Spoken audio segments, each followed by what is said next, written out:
expressed by the host, callers, and guests are not those of DGVRadio.com, Envisage Productions LLC, its advertisers, sponsors, or employees. Hold on, you're not out.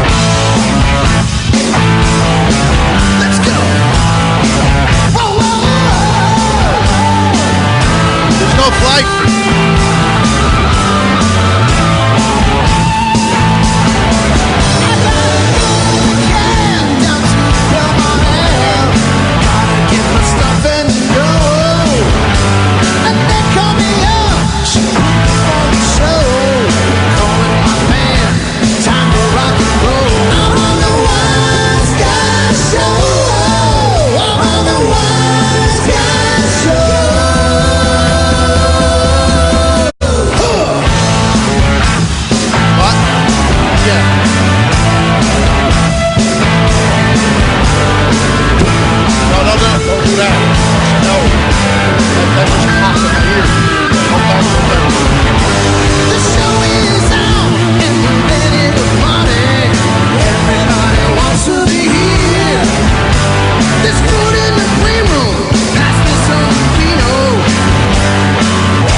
Welcome to the Wiseguyz Show, special edition, tribute to Danny Aiello. Everybody, let me introduce going around the table here. Let's start on this side of the table. Back from popular demand, Nicky Voices Petito's in the house.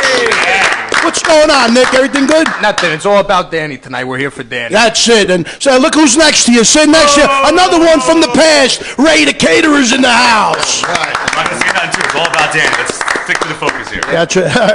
And I am Freddie the Fireman, the host tonight. And sitting next to me is who set up the spread over here is Jumpin' Gennaro. Un poco basso. Also le mio. That's it. We're not going to get too crazy tonight. That's right. We're going to show our love for Danny Aiello. Absolutely. All about Danny Aiello tonight. A few mentions of the stuff that we're doing too. We got to throw in a little. But sitting next to wait, we're missing somebody. We're missing Biagio. Biagio dove sta? Is Biagio here? Biagio! He's here.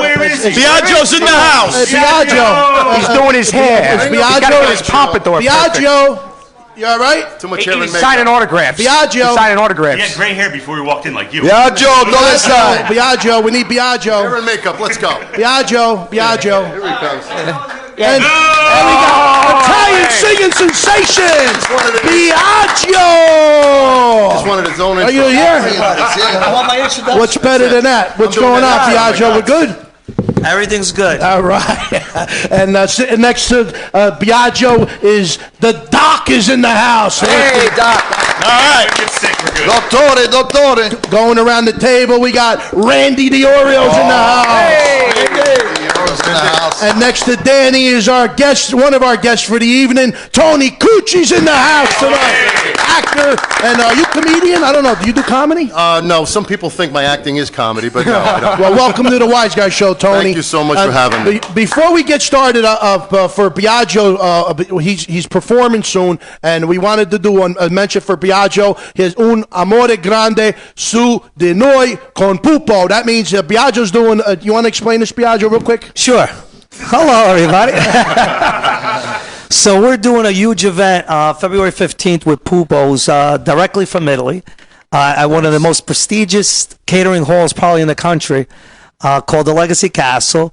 It probably cost close to $90 million to build. And we're having a special evening with DJ, music. I'll be performing. Pupo's going to be there with his 8-piece band. So we hope everybody's going to come. There's going to be roses for the ladies, food, wine, drink. For anybody who doesn't know, going to have a great time.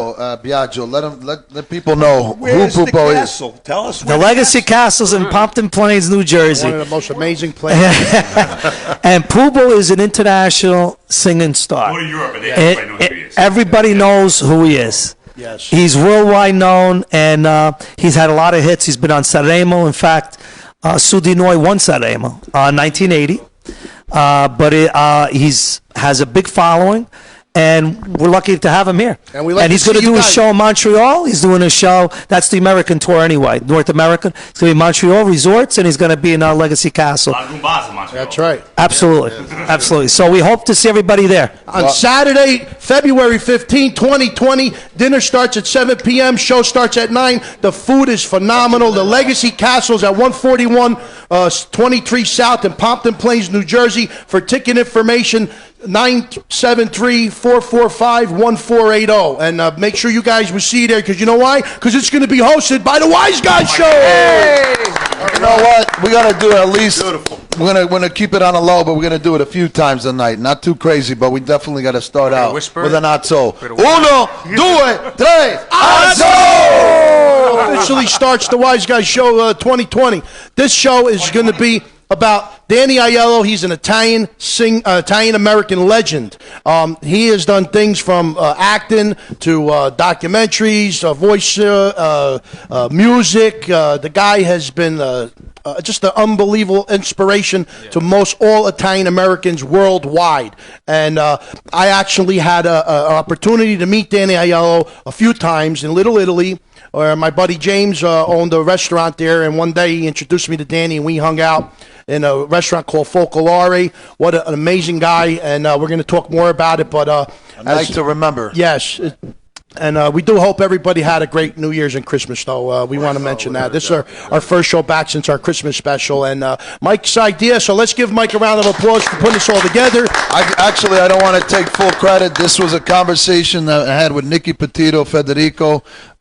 We were having a discussion. We are going to be reporting at some point next week officially, but right now I'm going to just make the announcement. There will be a viewing of 29th Street, one of the proudest films that Danny Aiello was very proud of, and it's going to be a public viewing in Hoboken, New Jersey, where he loved to hang out and had many, many friends, and so we're going to do that at the Bowtie Cinema. Right now we have February 19th as the date, and officially we'll get confirmation. We got one amazing man who's friends with Danny Aiello, a filmmaker, and certainly he'll be calling in soon. He'll be calling in. Frank Giganti will be calling in and sharing his wonderful stories, and he's going to be that's going to be guiding us and leading us on the Hoboken end. So a warm round of applause for all of us. Absolutely. People have never seen that movie too. I mean, it wasn't like it was a popular movie. Yeah, it's out of print. The DVD's over $100. So if people want to see it, this is their shot, because it's not on Amazon. It's not. Well, believe it or not, we have it on our Facebook page. You can watch it on YouTube right now. Oh, really? 29th Street. It goes up. People put it up, and then usually it gets taken down. Well, right now we have it on our Facebook page, but you could go on YouTube, 29th Street, and find it. Nicky wanted to really, really have it the screening done around Christmas time. It was a perfect time, but any time is going to be a perfect time because we're all going to be together, and we're going to open it up to the public, and we'll invite their family, of course. We'd love to see some of the family show up, and who knows, Nicky wants to reach out to Spike Lee, and maybe we'll have Spike Lee attend. Yeah, that'll be nice. Michael That'll be Rapaport. nice. Yeah, absolutely. Now, Tony, when we got into this conversation, you told me you got into acting on your one of your first movie sets. The first movie I ever did back in 1986. You know, I was coming. It's a weird story. I was one of the original Chippendale dancers in New York City. Oh! Can you do some? Can you show us what you used to do? Well, we're not going to clap for that. I got to Wait a minute. We got wait a minute. Hold on. Uno, due, tre, We've got a live Chippendale over here. But, do you have any pictures now? Yeah, there's pictures somewhere online, I guess, somewhere. But I had left that because I had auditioned for a movie called The Pickup Artist. And I really didn't, I had started studying acting a little bit, and I was doing commercials. And when I got this part, I was kind of scared shitless a little bit, And so I show up in Atlantic City, Resorts Hotel, where we shot the movie. And lo and behold, who do I see? I see Danny Aiello, who had just done the Papa Don't Preach video. And I had worked at Chippendales. His two sons, Ricky and Danny III, were doormen there. So I knew them. And they had an opening night party for one of the movies Danny had done. So I had met him previously. But, he meets so many people, whatever. So I walked up to him and I said, "Hi, Danny, how you doing?" He goes, "Hey, pal, how you doing?" And I had long hair and I had a beard.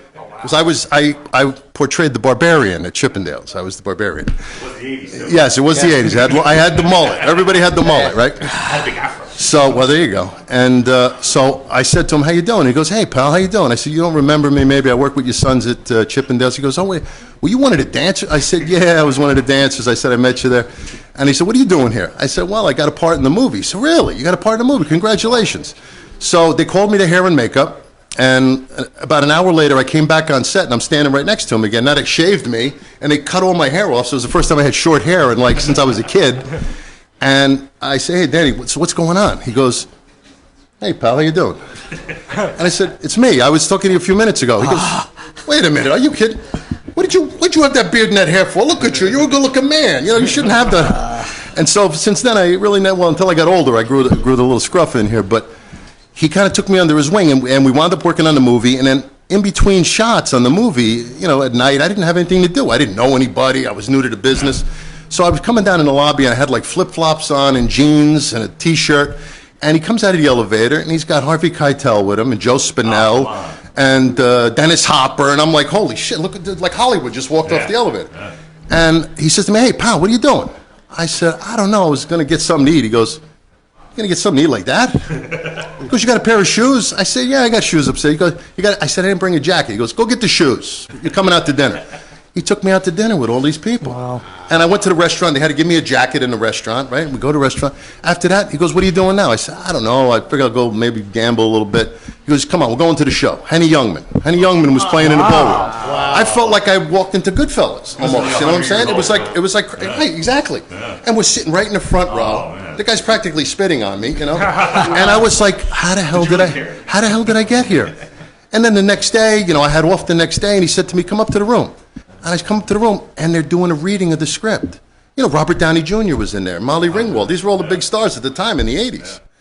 And I said to myself, I'm pinching myself. I'm like reading with Harvey Keitel and Danny Aiello and Joe Spinell and Dennis Hopper. And Dennis Hopper's going, hey, man, remember back in the day we were shooting at each other in the hotel? Because Dennis Hopper had just come off like, you know, where he was out of the business for a while.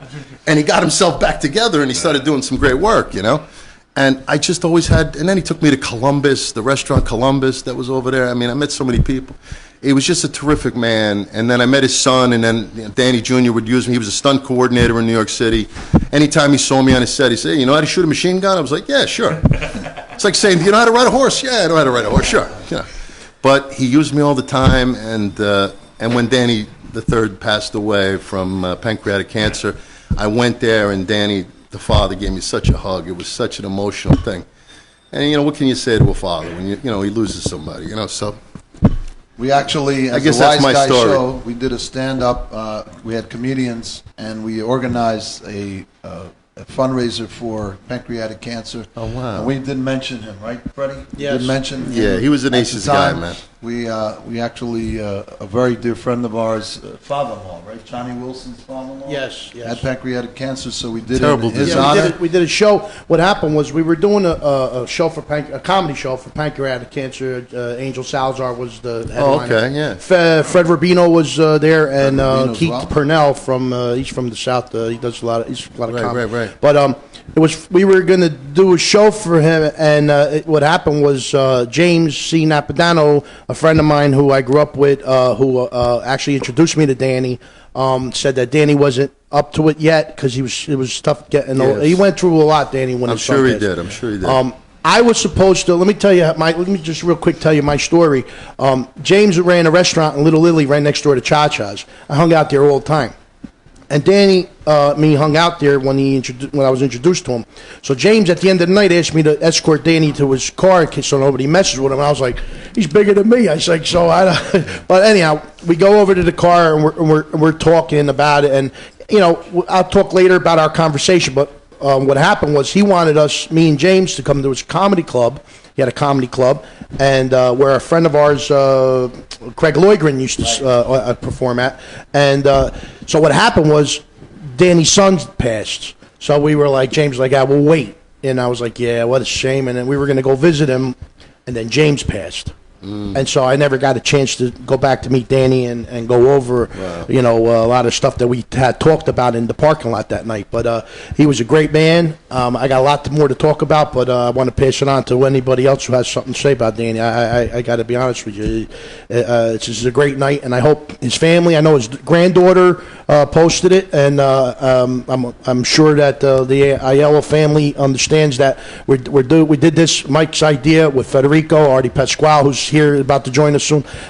We did this because Danny was not just an inspiration to us, he was an inspiration to all Italian Americans everywhere. The guy did everything, and he was not just one. He wasn't one of those guys that wouldn't give you the time. You know what I mean? He would sit there and talk to you. And like we sat there in his parking lot for 2 hours, and it felt like it was just like 10 minutes because we just talked and talked, and the guy was just a great guy. Yeah. And speaking of 29th Street, most of you who didn't know Danny Aiello that well, his license plate read 29th Street, and it was a black Jaguar or dark green black type Jaguar. Funeral, they had flowers too, and yeah. 29th Street. Oh, that's nice. So that's why it was a great idea. Nicky had that's no question one of his greatest, proudest films. So we'll have that screening and. Absolutely. I mean, it's my favorite movie of all time. I think every Italian American should see it. I show it to every person that I meet. You're not close to me in my life unless you come to my house and I put on 29th Street for you. Well, you could start out, Nicky. We're actually waiting for a call in from Frank Gigante. I guess any minute now he can have any minute he can call in. So I don't want to. He's the one who's doing the private screens. No, I was on the phone. There's with Frank. there's something that I'd like to share, but I'd like for him to open up and talk about. He's got something really, really special. He's got probably the last footage of Danny Aiello opening up about his childhood, about his family coming to America. Frank Gigante is going to share. He did a documentary about stereotyping Italians, and so he's got footage of him in that, but he's got a world of other footage that he took. And Danny Aiello said to him, Frank, you got enough information there, enough documented to do a documentary on me. So that's something he's going to consider. He's going to put it together a 5-minute, and we're going to open up the screening of the film at 29th Street in Hoboken with that 5-minute clip that he's going to put together. Yeah, that's going to be something special. That's going to be magnificent. It's a great movie, though, too. Oh no, terrific. It is. So. Sure, we got an amazing story from Nicky about his recent connection to Danny Aiello. I mean, impersonating him. I've grown up in my house. Danny Aiello was always on the television. I used to wake up in the middle of the night because nobody screamed louder in his scenes than Danny Aiello. So one night, Al Pacino tries. Al Pacino. I always thought they should have a scream off in a movie. That would be great. But she would always watch. Listen, we'll discuss that another time. But I think you should do an Al Pacino, Danny Aiello standoff. When you're Italian, you call that talking. Which is true. Exactly. But the movie Brooklyn State of Mind. I don't know if anyone's ever seen that movie. It was always playing on TV. Clips of it. And the ending of that film is great. Danny kills it. It's an independent mob movie, but he's just very diverse in the role. And growing up, that was one of the performances that I really admired. And there were a lot of films like Do the Right Thing, of course. Once Around was another big one. We got the phone call? Yeah. Okay. Got a phone call Go coming in here. Sorry, Nicky. On the phone right now, Frank Gigante. Frank, you there?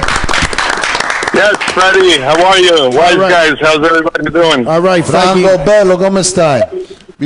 Bene, grazie. Before I just want to let everybody know, Frank is taking the time out in the most difficult time of his life. I'm sorry if I'm making this announcement on the air, but you are an absolute gentleman. You're not just a very inspired and hardworking filmmaker. He just lost his sister recently, in days ago, and our condolences again from the Wiseguyz show crew, from everybody, our family to yours. Our condolences to you, Frank. I know it's not Frank. Easy, but he really was inspired to call in. So thank you, Frank. Thank you, guys. I appreciate it. She had Rett syndrome for 48 years. So, we dealt with my parents really.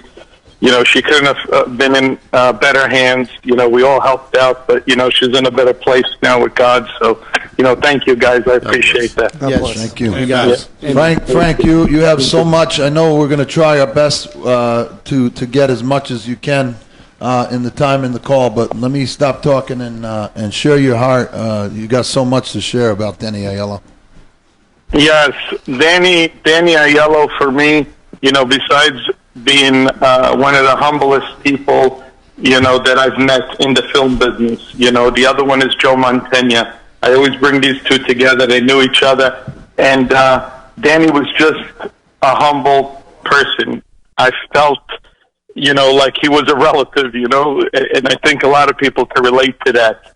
I met Danny when I moved back from Italy, and I was working on a project, and like anyone else, I saw Danny, got excited, went over. It was in Tutta Pasta in Hoboken, if everyone remembers. Exactly, that's Tutta Pasta. That club.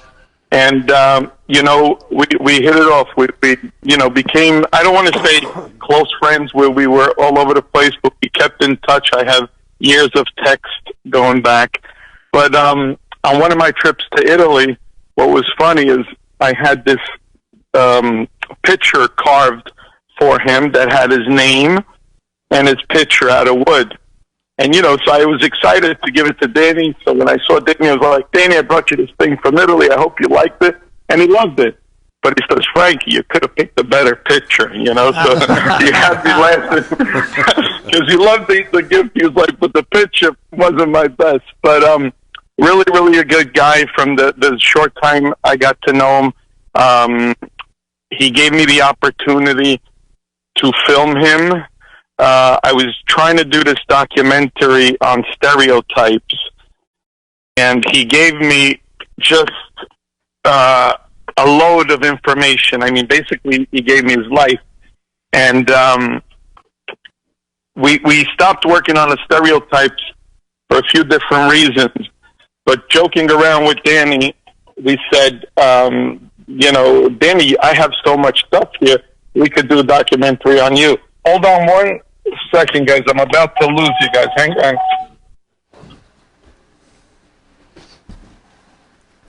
You there? Well, you might have to call back, Antonio. He's still on.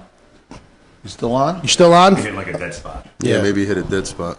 Well, while we're waiting, let's give a round of applause for Sant'Antonio, our engineer, for putting this all together, all the wires. This isn't an easy job. He took his shoes off, but he's a little shorter today. But also, a great job for Annette that does the filming. Grazie, in Annette. another spot. And Annette, we got to do this. The wave. Presidential. In front of the camera. as we wait for Frank, just let you know a few. Maybe his battery was going low, I'm guessing, right? I don't know. Probably his, he goes back. maybe his battery went low. We'll continue with him, but also I want to mention guests that are joining us tonight. Federico Castelluccio is going to be joining us. Artie Pasquale, I mentioned on the show. Artie! And calling in from L.A., a friend of Danny Aiello's, Nikki Vallelonga, two-time Oscar winner from the movie Green Book. He confirmed, so stay tuned. He'll be calling in. I think we're going to go straight. We're not going to even take a break. Well, we're going to go straight I want to through. mention right now, and I want to do this when our guests are sitting at the table again. You're going to notice that there's Diet Coke on the table. That's there for a reason. We're not putting a plug in for Diet Coke, but if they see us and they want to support our show, more power to us. But the reason why that the Diet Coke is on the table is Danny Aiello did not drink. He didn't drink liquor. He didn't drink alcohol. The main things that he drank were mineral water and Diet Coke. So you're going to see that on the table. So when we do a salute, we're going to salute with this in memory of him. Right? Pick up your... You're doing out? Either one? I'll have a glass. I just got Oh, to Cokes. Salud. Salud. Salud. Salud. Salud. Salud. Cheers. Salud a tutti. We're also going to see some goodies on the table. This was from my Uncle John Carmela in Fairlawn. He's calling in.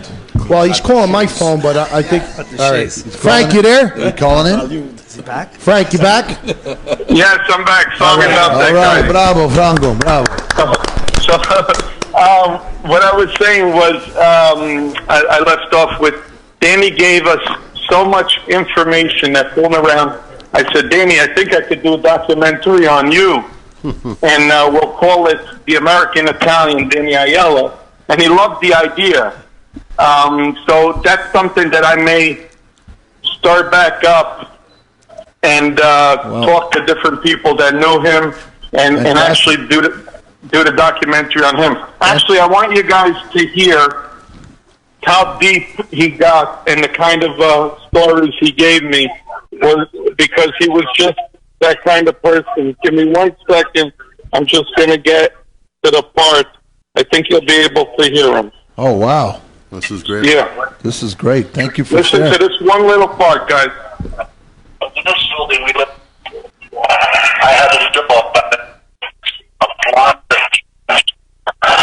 He went to the butcher for us without us accompanying. He would go to the butcher, put meat out in the bed, and take it home. Nah, it's coming in choppy, I'm Frank. sorry, it's coming in and Well, out. anyway, yeah. Basically, he talks about having a dog named Bessie when he was a kid. And the dog would go to the butcher shop. The butcher would put the meat in a bag and send it back home. The dog would take it home. Wow. That's a good dog. Danny was full of these stories, you know, and he shared a lot, you know, off the camera as well. One of the biggest things, compliments, you know, that he gave me was to just keep doing what I'm doing and keep pushing on the producing end.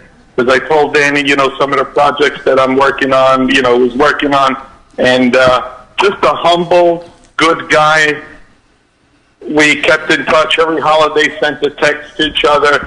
When I saw him with my family, he just, you know, there's not enough words to describe what a good person he was in my eyes, you know. Oh, that's awesome. Thank you for sharing that. Yes, thank you. Yeah. So, I'll tell you. Frank, did you come up with a possible date for the screening? Yeah, I think we're looking at February 19th. So, Which is a Wednesday. I just didn't get confirmation. I was trying to get confirmation today, but she didn't confirm it yet. So as soon as I know, maybe you guys can post it and give it up on the next, you know, show. Yeah, well, the next show is going to be on the 12th. Oh, so that's just before, yeah. I mean, we should be good. I don't foresee a problem. well, what we'll do is we'll also post something before the next show. We'll put posters up. Yeah, you know. absolutely. We're going to promote We're it. going to promote as soon as you give us the green light. Right now, we're just going to let everybody know February 19th. Please keep that, you know, plug that in, you know, on your calendar, and hopefully, it'll work out for everybody to attend. But you know, And the screening of 29. that's what we're talking that's about. what it is, yeah. We're talking about the screening. You know, I want to share one of my favorite stories that Danny used to tell me all the time. That when the film Grease came out, you know, with John Travolta, Olivia Newton-John, he said that he thinks he and his wife Sandy always believed that film was written about them. That someone was out one summer in the Bronx and took their story and made it into a film. Wow. He was awesome. He was just simply awesome. What a good guy. It was really nice. Yeah, it was amazing just to talk to. It was when you especially because if you grew up watching him and then you're like talking to him and it's like you're like, wow, you know, I'm talking to this guy like Ruby. I like the movie Ruby, so when I was talking to him, I was like, you know, I can't believe I'm talking. And then also The Professional, I can't believe it. And it's just talk to sit there for 2 hours and you're like, wow, you know, I can't believe I had this conversation. When going home, it stayed with me for the rest of my life. Same feeling, Freddie. And you know, just again, he talked to you as a friend, as a human being. He didn't have his nose up in the air because he was this big actor. You know, he told me all about 29th Street, and he showed me the car and the license plate, and we sat down and we broke bread together. I mean, you know, just there's so much, you know, you can't squeeze it into a few minutes. But just that, you know, in my heart, you know, there's a piece with Danny Aiello in it because he touched my heart in the time that I knew him. Well, Frank, I know you got a lot going on, and I want to thank you for calling in, and we're going to be there supporting you at that screening, and we're going to be there. We're going to promote it for you, and I got to be honest with you. I wish you were here tonight, but I understand why you're not. And my heart goes out to you. So does everybody else's, and we just wish you the best, and we'll see you very soon. Thank you. And Freddie, I just want to say one last thing. If I do get that documentary going, we'll reach out to Danny's friends and see if we'll insert them into the documentary. Absolutely. And I'm going to plug something real quick where I'm going to have the Wiseguyz on this project that we're doing. We're going to have something soon called Basement Tales. We're hoping to have it up and running by March. Oh, nice. Where all the guests that come in gives us their basement tale. So get yours ready, Freddie, Michael, Okay, no and problem. we'll have you guys down. But all my best to the Wiseguyz show. Like always, great, and all the listeners and all your guests. Say hi to Artie and Federico and everyone else that will be on tonight. Thank you so much, Okay, Frank. and keep in mind, we're here for you. Just make a call. Always, Right. Frank. Thank you, guys. You always have been. You always plug the anti-bullying stuff I do. So thank you. God bless, and thank you for having me on the bless show. you, too. Prayers for you and your family over your loss from the Wiseguyz. Thanks. God bless you, Frank. Thank you. Thank Grazie, you. Frank. Thank you, guys. Frank Really Gigante, appreciate it. everybody. Thank you so much. Thank you. All right. So now, there's a lot of stuff we talked about. I remember one thing. I remember when he asked me about the movie 29th Street, and he asked me, what was my favorite part.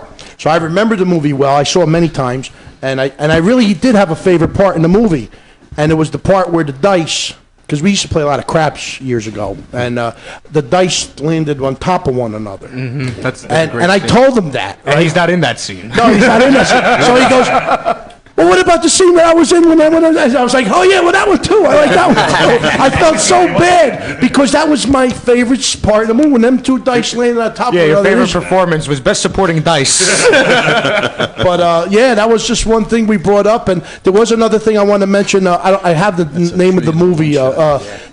We were talking that time, and he told me he had just done a movie, and he wanted me to see it. Brooklyn Lobster. That's it. I wanted to say something about that. When I was a kid and I was in school, everyone was talking about Fast and Furious, looking for bootlegs of Shrek and everything. My mother used to go to Bensonhurst in Staten Island, used to go and ask all the guys with the bootlegs for a movie called Brooklyn Lobster, like never heard of it. Independent film, like 2 years. The movie didn't come out for like another 3 or 4 years. Yeah, well, he was so proud. He wanted me to Great see movie, that too. And I said, so I'm going over his info again to refresh for the show. And I saw Brooklyn Lobster. I'm like, son of a bitch. I said, I never got the chance to see that. And now because that reminded me, he told me to watch that movie, so I'm going to watch it. Film. Yeah, you saw it? Yeah, it's been a long time. Is it a comedy? No, it's a drama. Oh, okay. It's about a family from Brooklyn that runs a lobster factory. He told me about that. Sounds that's intriguing in itself. Yeah, Martin Scorsese presented it actually, and Jane Curtin's in it too. It was a very good film. Yeah. Well, I got to watch it. I got to be able to get it somewhere. There's a lot of movies like that that'll never see the light of day, kind of thing, where like it's in like maybe independent movie theaters and that's it, and then it's like no one ever hears of it. One of my favorites was 3 Days in the Valley. That's it. I love 2 days. 2 days. You know what? I'm looking on IMDb. I'm saying it's 3 days or it's 2 days. Great film. Yeah, that was Listen, good. I'm too. telling you, I did research on him, and the last person I researched close to him was Ernest Borgnine. I mean, Ernest Borgnine was in Marty. 204 movies, maybe 205, somewhere around there. And he went all the way up to he was 95, Like 96. 1955. Yeah. And Danny had 105 films, but he did not only that, he did TV. He sang. He sang, yeah. and he voiced over documentaries where he played a lot of parts where he spoke like there was. So I got it all here. We're gonna. Well, Danny was so good, he made 2 days in the Valley seem like 3 days. Freddie, I worked on Spike of Bensonhurst, this old film, and Ernest Borgnine was in it. And Yeah, again, great he was movie. another guy like Danny. You could just, like, here's a legend Yeah. of Hollywood, you know? Here's Yeah. like, Marty, you know what I'm saying? That's another film you can't find No, anymore. yeah. I had to watch that. Oh, on Spike of VHS. Benson, yeah, really? But he was just such a great guy to sit down and talk to. Yeah, I mean, the- it was the- a low-budget movie, so they didn't have big trailers, they didn't have all that jazz. And, like, during lunch, he's, like, sitting down next to you, you know? And it's like, His last movie was called The Man That Shook the Hand of something, and he was in like an old folks home, and he was in a wheelchair, and the person who ran the old folks home. Well, I don't want to get into Yeah, that. right, but- right. That came but- out. Yeah, Wait, The Man Who Shook the Hands of something. I gotta see that. oh, wow, interesting. So that was Ernest Borgnine. Not to get off the Oh, subject. yeah, not to get off the Danny subject. Aiello. Back to Danny Aiello. All right, back to Danny. But yes, I did want to mention a couple things about Danny. Let's real quick his awards. He was nominated for an Academy Award, Do the Right Thing, Best Supporting Actor. He should have won. Yeah. I mean, the guy. That was his role. That was good. Yeah. Yep. But he was also nominated Tough role to play, too. for a Yeah, Golden you know. Globe Award for Best Supporting Actor in a Motion Picture that year. But he did win a couple, and he won the BSFC Award Best Supporting Actor, the LAFCA Award Best Supporting Actor, and the CFCA Award Best Supporting Actor for the movie Do the Right Thing. So, I mean, he did get some awards for it. And also in '91, he was nominated. Once Around was the name of the movie. That was a phenomenon. You ever see that? No, That is a these are great movies film. I'm going to Please start watch watching. that. a lot of Especially movies Lobster. like that. That's what I A was lot more about- than I thought. Hudson Hawk. About Hudson to say, Hawk. and you're gonna all of a sudden. That was the It's a first fun movie he movie. made $1 million on, I think. come on, really? Hudson Hawk, I think, was the first movie that he said, "Holy cow! I signed a check." I mean, I got a He was check the for $1 million. co-lead. Wow. That was like mid-90s. Yeah, too. It man. wasn't That's what. Who was that? Bruce Willis. Yeah. They sing together in that. They shot that in Italy and stuff. Yeah. And also, you remember, he was in the movie The Godfather Part 2. Yeah. One of the Rosado John brothers. Corleone said, no, I said John Corleone. Once Upon a Time in America. That was You know what I another read one. about that, Freddie? He actually, the line he said, Michael Corleone says hello. He improvised that. That was? Yeah. Come on, really? That was an improvised line, and Coppola kept it in. Kept it, huh? I didn't know that. Yeah, he Wow. kept it in. He just said, I just, when I read the interview, and Michael he said, I Corleone just felt says it in the hello. moment, and I just did it. Because that's what he always Started said. He it. said he was a street actor. Yeah. You know, he was a Yeah, guy, yeah. he didn't study acting. You know, he did the thing at the Improv where he was the MC. I mean, he worked for the bus company. I mean, all the stuff you hear about him. I mean, he was just a genuinely, like a hardworking, blue-collar guy. You know? He told me when we were walking that he grew, most people thought he grew up in an Italian neighborhood. And he said that he didn't. He grew up kind of like in the same neighborhood of Do the Right Thing. And it's why it fit him so well. He knew the whole, like, just had to be. And he said, he goes, most people figured, I'm Italian American. But he grew up in the South Bronx. And he was, his neighborhood, I guess he said, was mostly all black. And he lived the part in the movie, and so it made him just so like into his part, and he knew how to play. Like it wasn't even acting. Like because it was probably like a pizzeria in his own neighborhood, but he told me that, and it was like he said, he grew up in that area, and but he was just. He was a very quiet guy, too, really. Yeah. He wasn't allowed More to. to I saw himself, this thing right? with Michael Rappaport online, where Michael Rappaport's getting him to try and do like your impersonation. saw the skit, yeah. That was hysterical because he really was like shy about doing it, And that's the kind of guy that you would sit down with and talk to. And it was crazy. I mean, but that's great acting. I mean, you fit yourself into the role. Well, that's it shows that you're humble. Now, Yeah. the Pickup Artist was the movie that you. Yeah, that was a pickup artist. You were in- Back you were in that? Yeah, played Mickey, a small part in the movie, but it was great. It was a great foray into it.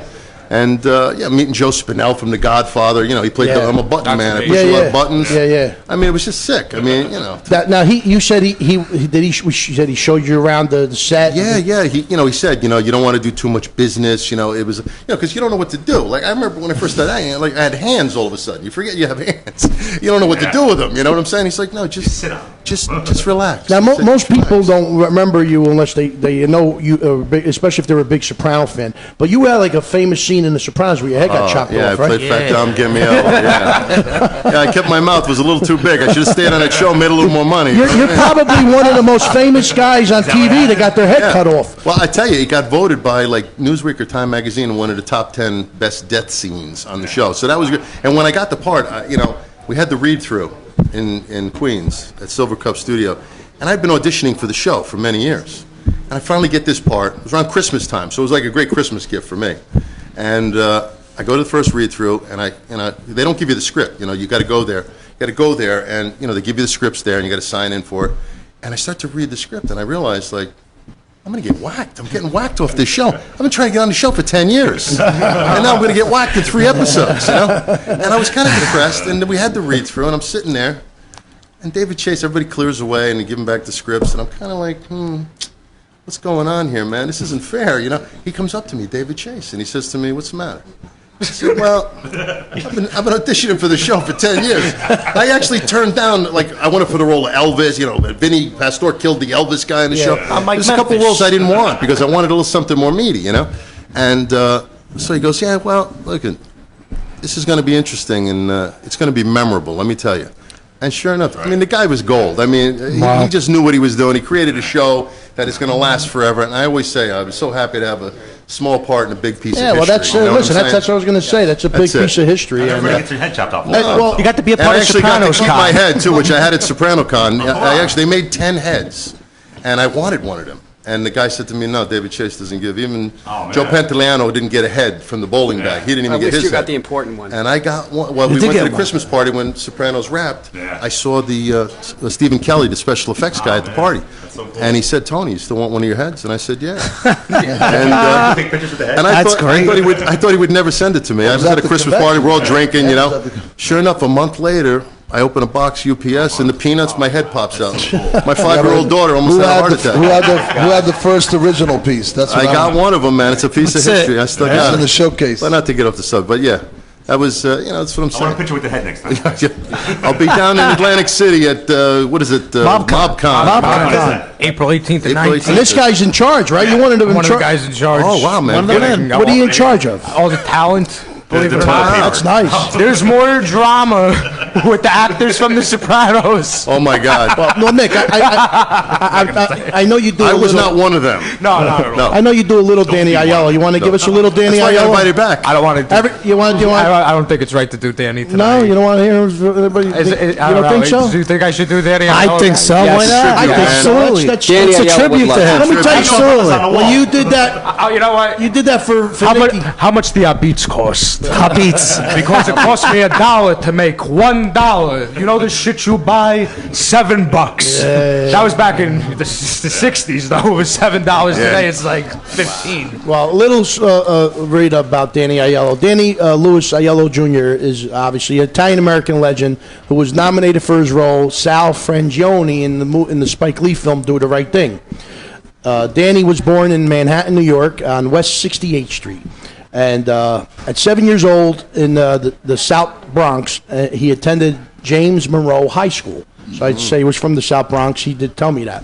At 16 years old, he lied about his age, and he enlisted in the U.S. Army. Right. You could do that back then. Now you can't. He served 3 years to return to New York City and get into, film. But now, before he did that, let me tell you something. To be 16 years old and to enlist into the U.S. Army is not just balls. It's just something that a kid that age just doesn't really want to do.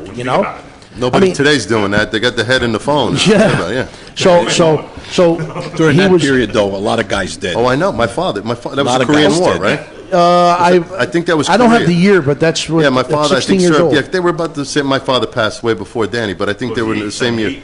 No. Yeah, my father would have been 87, so I don't know what. Yeah, he passed at 86. Yeah, see, so that's the Korean War. Yep. So I mean, that's That's a crazy thing to do, that, man. Yeah, I mean, That's crazy. In the '60s, though, he came back and returned to New York City, and he served as president of New York Local 1202 of the transit union, and represented for Greyhound workers. Represented Yeah. Greyhound workers, and Amazing. And then, did a just skit. right there alone is a life. Did you know that? He was on SNL and he played a skit. He did Well, a he skit actually announced parodizing. all the stops. Yeah. And there's an awesome interview with Brock. I seen that. You saw that Yeah. one, from 2002? Mm-hmm. Well, at some point, maybe we'll pull that up, and maybe we can have him, hear Max. Speaking like what he But was doing. real quick, in case anyone is able to watch it, Danny Aiello hosted SNL one episode, and there was a skit that he did where he was actually a Greyhound bus driver, and he's screaming at everybody on the bus. It's hysterical. Oh my God, see it. I got to see that. I'd like to give the the top 10 movies on IMDb of Danny Aiello, okay? All right, let's hear this. All right, Do the Right Thing, 1989. That's number one. Well, that's on the number We one. should have went from 10 down. No, well, this is actually in all different orders. now. Yeah, there's no Yeah, there's no particular order. All right, okay, we'll do it that way then. Which one do you think It's is over already. The top 10 list of Forget about what you Danny heard. Aiello's greatest films according to IMDb. Okay, The Purple Rose of Cairo. Woody Allen. That was Woody Allen, and that was in 1985. He did a couple Woody Allen. Yeah. 1992, Ruby. Ruby. Okay, That was a Oliver great Stone. movie. I love Oliver that Stone, movie. right? Ruby was a Can't great find film. it. It was Oliver Stone, wasn't The it? Cemetery Club in 1993. Well, I thought that would be 83, but it's actually 93. The Pickle. also in 1993 came out. Never heard of it. Did that for money. The number 6 was Hudson Hawk. That was 6 Hudson Hawk. 1991. Who made the list? Hold on. Go ahead, keep Well, that's IMDb, right? You would have put 29th Street at the top. Yeah, no, I would have put a lot of things before a lot of Probably those. even on there. Okay, the number 5. Well, you're going to have to contact them and tell them. The number 5 is 29th Street in 1991. City Hall, 1996. Moonstruck. Now I know he was just. I forgot about that. There's so many that Listen, we I know, but he did. What, are you He wasn't even in the. He didn't. If I marry you, my brother will die. That was a great That was movie, man. unbelievable. I love that movie. Here I love was the old man in that movie. Here was a man that was committed. But with the guy with Yeah. the dogs, the grandpa. That's Yeah, right. he was committed to his mother, all the way in Sicily, right? In Sicily, and obviously, I'm sure in real my life. God, what a So I Can't Marry You. once Lorraine. around in 1991, He sings in that Loretta. movie too. Once around, he sings "Fly Me to the Moon" beautifully. he sings Really? "Fly Me Oh, to the really? Moon." Yeah. Okay, so once around in 1991, and of course the number 1, 1989. Do the Right Thing. Why don't you just share a little bit more about Do the Right Do Thing? the right thing. There's so many inappropriate No, words. I'm talking about how you were the whole invited story, by of course. the story I totally you forgot. did his. Yeah. Don't forget that story. That's the best. Oh yeah. So, first of all, story. the reason why I got into 29th Street, I just want to say real quick, was I had a baseball coach, and he was always telling me like Italian-American films to watch. He's like, you got to watch 29th Street. Tried to find the DVD, couldn't find it. It was $100. Got the VHS, watched it, and became my favorite movie immediately. The end of the movie, I had this smile stuck on my face for like 2 weeks straight. That's just how happy of an ending it was. But I had nose surgery, 10th grade. I was a baseball player, and I had stitches all around my nose. I couldn't smile for anything; it would hurt. And I was in a lot of pain or whatever. And the only thing that would make me happy while I was, going through that was the movie, 29th Street. And at the end of the movie, every night, my stitches would start bleeding a little bit because that's the only thing that would make me smile. Wow. But it got me through that time, that movie. That's why I wanted to bring that up, because his It's a performance. sentimental connection. Yeah, but there's he no. helped me get through a tough time. Your in my life. skit. Your skit. I didn't get there yet. I'm still. He's getting there. Warming up.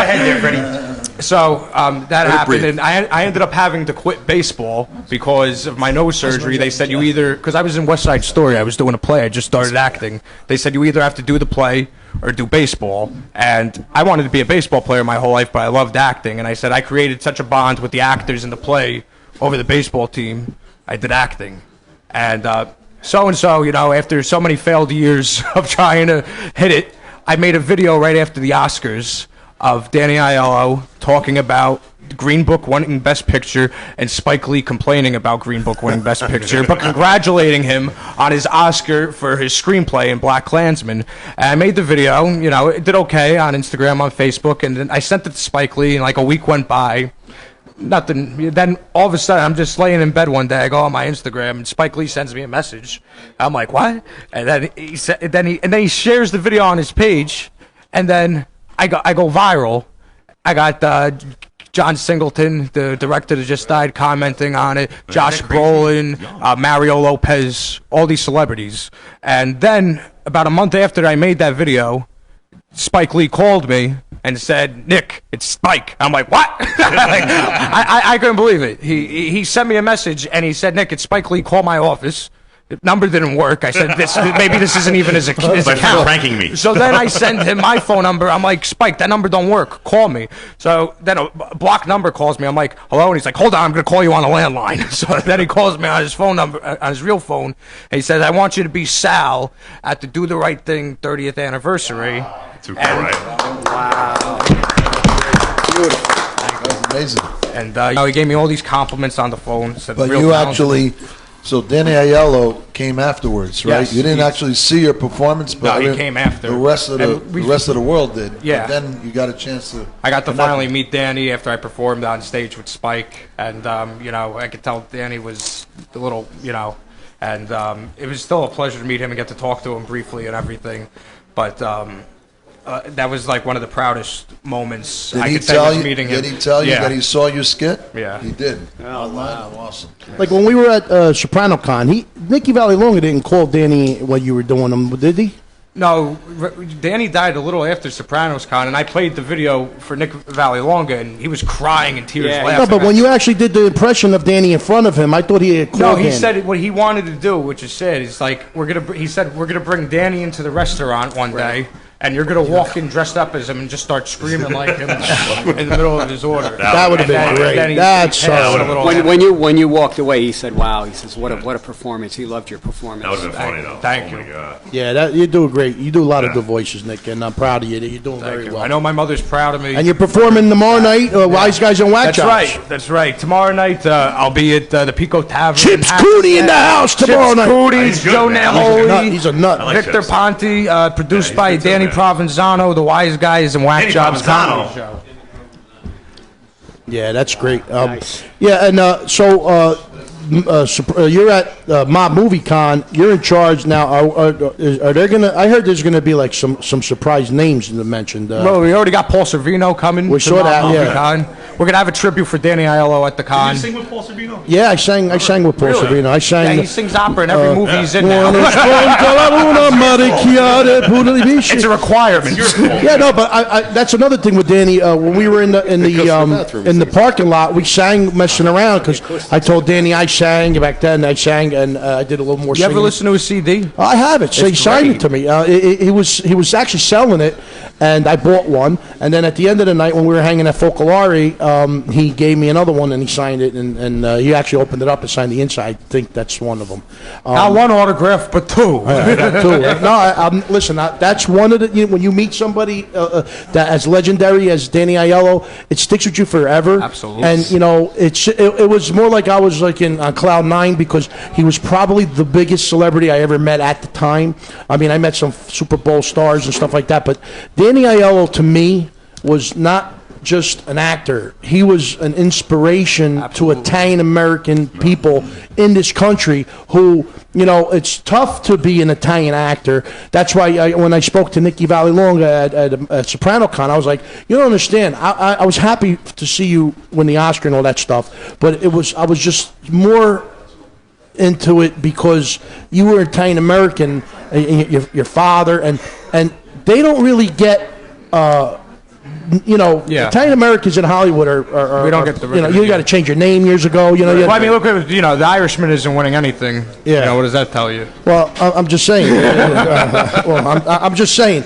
I was just so happy for him for that reason alone. Yeah. And I got to say, like, it was just something to see. And when meeting with Danny, I'm telling you, every moment, every word that we had together, it was just, I was like, wow, I'm just not here with a legend, not just a rock star. This guy covered it all. He covered it all. He did children's shows back in the day. Yeah. He was I think one of his first shows he was on. He even did Schoolhouse Rock. I mean, well, while you're mentioning he did Very kid wide stuff, I range. have this poster I brought. he did ABC. Look, he's got a poster. Let's see. This was a poster of a movie Danny did in '94. I found the movie on Netflix. My mom wanted to watch it, and I can't. It's gonna be a hard time holding that. Want me to help you? Yeah, you want to hop up? I was like watching you first. Here, I get this side, you get that side, and then we'll work it out. See, there's a Danny right here. Yeah, there's also this one. Wow. Nice. What's the name of that movie? Me and the Kid. Me and the Kid. It's a really nice family Wow. film. Something, Wow. show your kids. Joey Pants is in it. yeah. A couple other people. Yeah, Joey Very Pants. fun film. Wow. We're gonna hang that up here. It's gonna be the first kids film on the Wise Guy. Wait a minute. Can you stand Put up it and up. show the world? Yeah. Thank you, Nicky, for giving us a gift here to the studio. Ladies and gentlemen, this is a special gift from Nicky Petito. Show Nice, us Nicky. Way to go, Nick. Thank you. Danny Aiello. Show the audience too. It's like a magic act you're doing there. Yeah, right. Get up and help him, Ray. I already did. How many times are we gonna show them the poster? No, they saw And what's the name of that movie again? Me and the Kid. Me and the Kid. Yeah. Me and the Kid. Yeah, I know it's not grammatically correct. Did you watch it? Did you watch it? Yeah, I watched it. Me and the Kid. It was a great movie. Oh, okay. So Watched we're it a going to bunch make of a times, point. actually. We're going to make a point to from this day on. This is going to be something. Oh, yeah, of course. Randy, this is something of a memory, not just of Danielle, but we're going to announce him throughout the whole year. We're going to bring up his name as one of our inspirations. Retrospective, if you will. Exactly. Right. So, and in the meantime, let's give an atzo. Atzo, ready? Way we show our love, right? Right. Are you ready this time? Yes, I'm ready. I'm ready. Uno, due, tre, atzo! All right. So we're going to keep rolling because we got Nikki Valley Long calling. So Ray, we're going to get up and have something to eat. Nikki, Randy, we're going to have your seat come up. You can hang out over there, Randy. Like you said, Nick, go where Randy is. Go where Randy is, and we're going to bring in our guest, Antonio. We're going to go right through. Is that all right? Because we got a 9 o'clock call, and if we take a break, it's just not going to work. We don't want to give up. So, ladies and I would gentlemen, love Arturo Pascual, Artie Pascual, and Federico, please. Artie! Please come to the table. Our next guest, we're Nicky, also friends. You got to do the scene. Artie, the godfather of the Wiseguyz. Let's all stand up. Let's all stand You up. have to. Next time, you're unbelievable with that. All stand up. Of course. Thank you,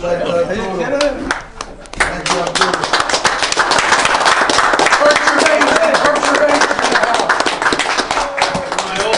My older brother's coming up here now.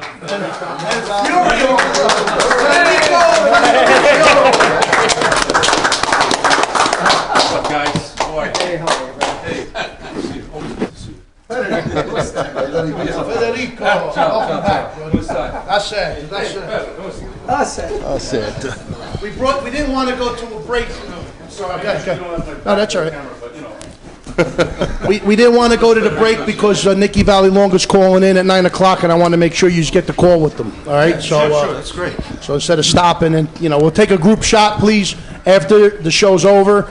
As we wait for Nikki Valley Longa, let's welcome one more time Federico Castelluccio and Artie Pasquale. What do you think of our new setup? It's nice. I like it. Great. I think it's great. You got to move it. More room.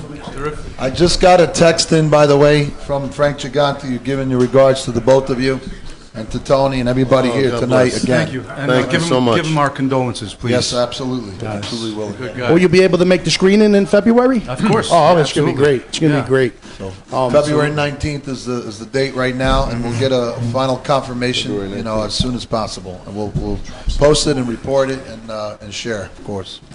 Well, welcome back again to the Wiseguyz Show and a tribute to Danny Aiello. I know you guys got to have some stories with Danny, and as we wait for Nikki Valley Longa, if you'd like to share something with us while Sure. You want to go first? Want to flip a coin? Well, I know we agree that he was a great fun guy. I mean, a real fun guy. And he actually enjoyed sitting outside at a restaurant and watching people go by, and if they recognized him, he'd like to be recognized, but in a nice way. He wasn't arrogant or anything like that. But yeah, I had a lot of good times with him, very good times. We used to hang out at Tutta Pasta upstairs. He had that comedy club. That was it, Tutta Pasta. People thought he owned it, but he didn't own it. But we got the call? We got the call coming in? On the phone right now. Do we have Nikki Valley Longa? No, just telemarketer. Hello?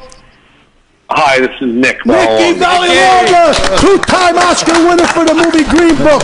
Welcome to the Wiseguyz Show, Nick. You got Federico Castelluccio, Artie Pasquale, and the Wiseguyz in the house. What's up, Tony Nick? Gucci's here. How are you? Oh, I must have dialed the wrong number. Sorry. Welcome to the Wiseguyz Show. Everybody's a comedian. How you doing, guys? How are you? Great. Good. Right, Nikki, this is a tribute to Danny Aiello, and we did the first hour. We're waiting for you to call in. We just introduced Federico and Artie onto the show to take your call. And I'd like to ask you real quick, do you have anything you'd like to say about Danny Aiello? Well, first of all, it was a great loss. I mean, what a wonderful guy. I mean, we all know what kind of an actor he was, but I go back such a long time with him. My father and him were friends from when they were bouncers in New York City. And when I was growing up and I was starting to do plays and stuff, he would come, man. He would come to the shows. He'd bring his family. He was so supportive. I was trying to get into an acting class once in New York, a very good teacher named Julie Bavasso, and he got me into the class, got me the meeting with her. So he was very active in helping other people, and I'm heartbroken. It was almost like I lost, another father. I mean, he was that great of a guy. Wow. Yeah. I was going to say, hey, Nick, this is Federico. The last time I saw Danny was actually at your brother's restaurant in Franklin Lakes. Yes. He looked fantastic. He always looked younger than his years, you know? And, Yes. you know, he had... there was that big smile that he always had. And he's like, "Hey, Federico, how are you? You know, how things going?" And you know, and it was just great. He was always like, so everyone says that he was such an approachable person, and you know, like an actor of his status was just incredible. But we couldn't believe that night that when you won that Oscar, those 2 Oscars actually. The entire restaurant went crazy, man. We were jumping out of our seats. It was just the greatest thing, and being at your brother's restaurant made it even more special. And Danny was having Danny there. Yeah, Danny he was like the leader of he was the leader of the pack that night. Yeah, that's true. As the announcement came on, everybody screamed, but he got up on top of the chair, I think, and he was so excited, as everybody was. I'll tell you the truth. I was on the couch jumping up and down my man, I was so. And Randy and me were communicating. Randy DiOrio's in the house too. Randy, thank you for introducing us to Nikki. For your listeners out there who don't know what movie we're talking about, you go see a Green Book. Green Book. The award winner last year. Beautiful film. Everybody should see that movie. Best movie I've seen. I think right now, is it on HBO? Because I know it's on some. How are you, buddy? Yeah. Give him the mic. Okay, I'm sorry. Go ahead. Hey, Nick, it's Randy. How are you, buddy? Hi, Randy. How you doing? All right. I was talking to your brother earlier. It's nice to hear from you, buddy, and I'm always proud of you. Well, thank you. I'm sure we're boring the massive audience with this conversation right now. This is Jumpin' Gennaro on the show. How you doing, Nick? How you been? Hi. Good. So we're really excited. I mean, not to get off the subject and rave about your awards, but we're all sitting at the table. We're an audience. You know, we connect to the audience. We share our heart with all walks of life. But being of Italian descent, we're obviously very proud of Danny Aiello, and we're very proud of you. And you're representing. You're basically representing us as well. We all have dreams and entertainment and and performing, and so you basically set the ground. So that we're raving about you just like we're raving about him, and it is a loss. It's a loss for all of us. Whether we lived with him, through his films, or Obviously, we're really fortunate to hear people's story that knew him personally and actually shared time with him. So thank you for calling in. I know you got a very busy schedule. So thank you again. Well, it is important, and guys like Danny need to be remembered and talked about and honored. And it was weird because I got a couple things I'm maybe doing this year, and there was a couple things I was going to put him in because I just thought he's just too good not to be in another bigger movie. And like Federico was saying, I mean, I'd seen him a month before he passed away. I had lunch with him. You think he's like 60 years old. He was 85, 86. Yeah. And he had more energy than me. Looking great, and it happened so quickly. I actually did see him a couple nights before he passed. I went to the hospital. I think it's okay to say this. Ricky Aiello, Danny's son, had called me and said, "Nicky, he's in there, and he's not." Remind me of my father. He doesn't want to eat the food in the hospital. He only wants the food from your brother's restaurant, Tony Lips. So we put together a whole bunch of stuff for him and brought it there, and it broke my heart to see him that way. It was only like 2 or 3 nights before he passed. But at least I got a chance to see him, and it just happened to him so fast. It was quite abrupt and quite a shock. But he left a great legacy, and again, he was one of those guys. And I, put myself in the category with all you. We all grew up loving the movies that we love and the Italian stuff, and whether it goes back from Godfather to Goodfellas to Casino to Sopranos, all of us feel connected to all that stuff, whether we were in it, on it, because it's the stuff, even though obviously we can do a lot more than that, but that's the stuff we feel connected to. And the New York actors trying to make it as an Italian, we all go through the same stuff. So Danny was one that we go, wow, he made it, you know. And there are a few of those guys where you go, it makes you keep going, because whether you make it on the level that it took me a long time in life to get to this point. I was banging around 2 years ago like I'd been for 40 years. So I got lucky with this one. But the point is, we're all out there struggling and trying to work, whether it be acting, writing, whatever it is. And you need these guys like Danny to make you go, hey, he did it. I'm proud of him. Maybe we can do it too. And he's going to be really missed. He was a guy to really look up to. You know what, Nick? I want to share something with you. Jumping Gennaro again. And I want to say this to everyone. There's an amazing interview with him and the interviewer Broggs on YouTube. Everybody has to see this because he gives so much detailed information, like in about a good 15 minutes. And one of his best friends has a restaurant in Spring Lake. I hope it's still there, and I'm inspired to go see it. But this interview is probably over 16 years ago. And he talks about how in his early days, you know, he started in the theater and he did it for a year, and then, you know, he had to get a job because he had to make money. And he hit up his friend for $100, the one that owns this restaurant.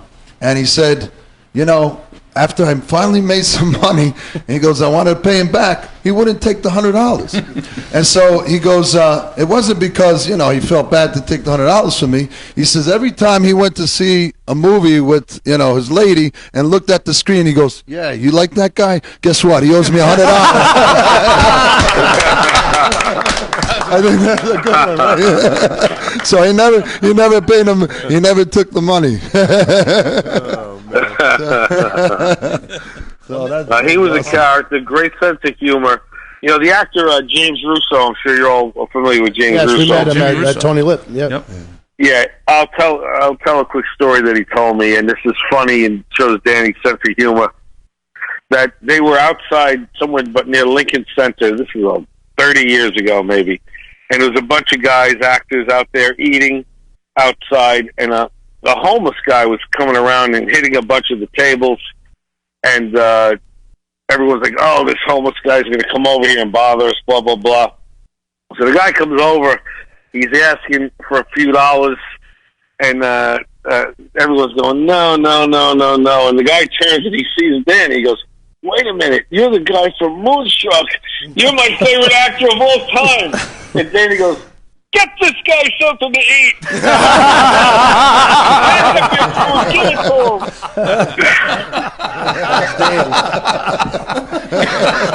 Get this guy. That's funny, man. Yeah, he was something. I tell you, every time he played something, he just fit the part. He just yeah. I mean, we just saw last year a screening of a movie he just did. Make the Deal with the Devil. And he was great. I mean, I didn't see the movie yet. I saw the trailer, but the trailer looked phenomenal. I didn't see it yet, though. I'm looking forward to it. One more thing I wanted to one more thing I want to share with you. So on the table, you'll be able to see us, by the way. We're recording this on Facebook, so you can go back and watch this. Oh, great. You can watch this whole thing happening, actually. And so on the table, we have Diet Coke cans. We have Acqua Mineral from San Pellegrino. We got a Nonna Pizza from my Uncle John's with some garlic knots. But in that interview, it also tells you, and I've known this. Frank has actually shared this with me, that he didn't drink alcohol. He didn't drink wine or drink liquor. He would drink Diet Coke or Acqua Mineral. So in respect to him, that's what we got. That's what we have on the table. And Nick, this is Artie Pasquale. And we used to eat a lot together. Hey, Artie. And very few people know, but he was gluten free. Yeah. And my brother used to make him the gluten-free pasta. Well, yeah, you would sit at the table, and the waiter would come over in his charming way and say, "Now, can you make the chicken like a certain way, and just cut it this way, and just put it over some rice? You know, can you do that for me?" And he would, every time he'd look like Chinese after a while. He ate so much rice. But he would always, he was gluten free, and he had to have it specially cooked, specially cut a certain way. You know, and then he'd say, "Oh, you're the best." You know, you get one of those, you're the best. Yeah, we brought him some gluten-free pasta, some gluten-free pizza crust. He was just such a special guy. You know, I got lucky. I got to see him on Broadway. I don't know if any of you guys remember when he did the show Knockout on Broadway. It was an amazing show. It ended with it was him and Ed O'Neill, and the show actually ended with a heavyweight fight. These two guys in a ring, bashing each other to death for like three rounds, live on the stage every night. And I got to see the final show, and that final show, him and Ed O'Neill, no one held back. I thought they were dead. Somebody went home hurt. They were pounding each other in the face. But what an actor. Broadway, television, film, I mean, everything. And like I said, that is surpassed by what a generous and kind man he was, and always giving advice, always there to help you out.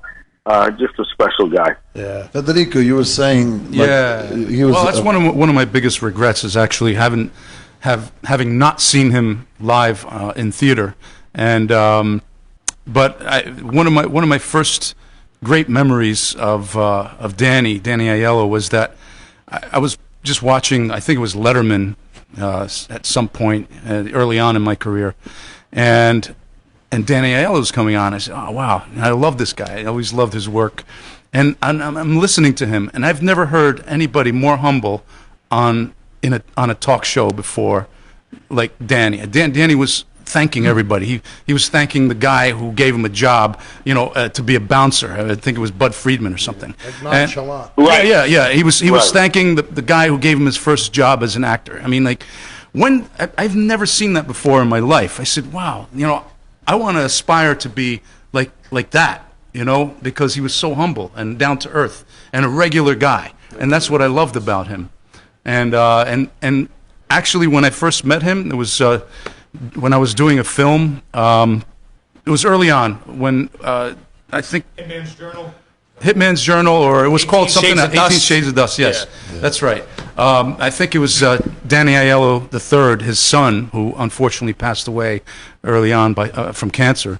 He directed that film, wrote and directed it, and they had the production designer brought me in to actually do some paintings because he was like a hitman that was a painter, and so I was actually showing him how to hold himself as a painter, hold a brush, and then I did some painting specifically for that film.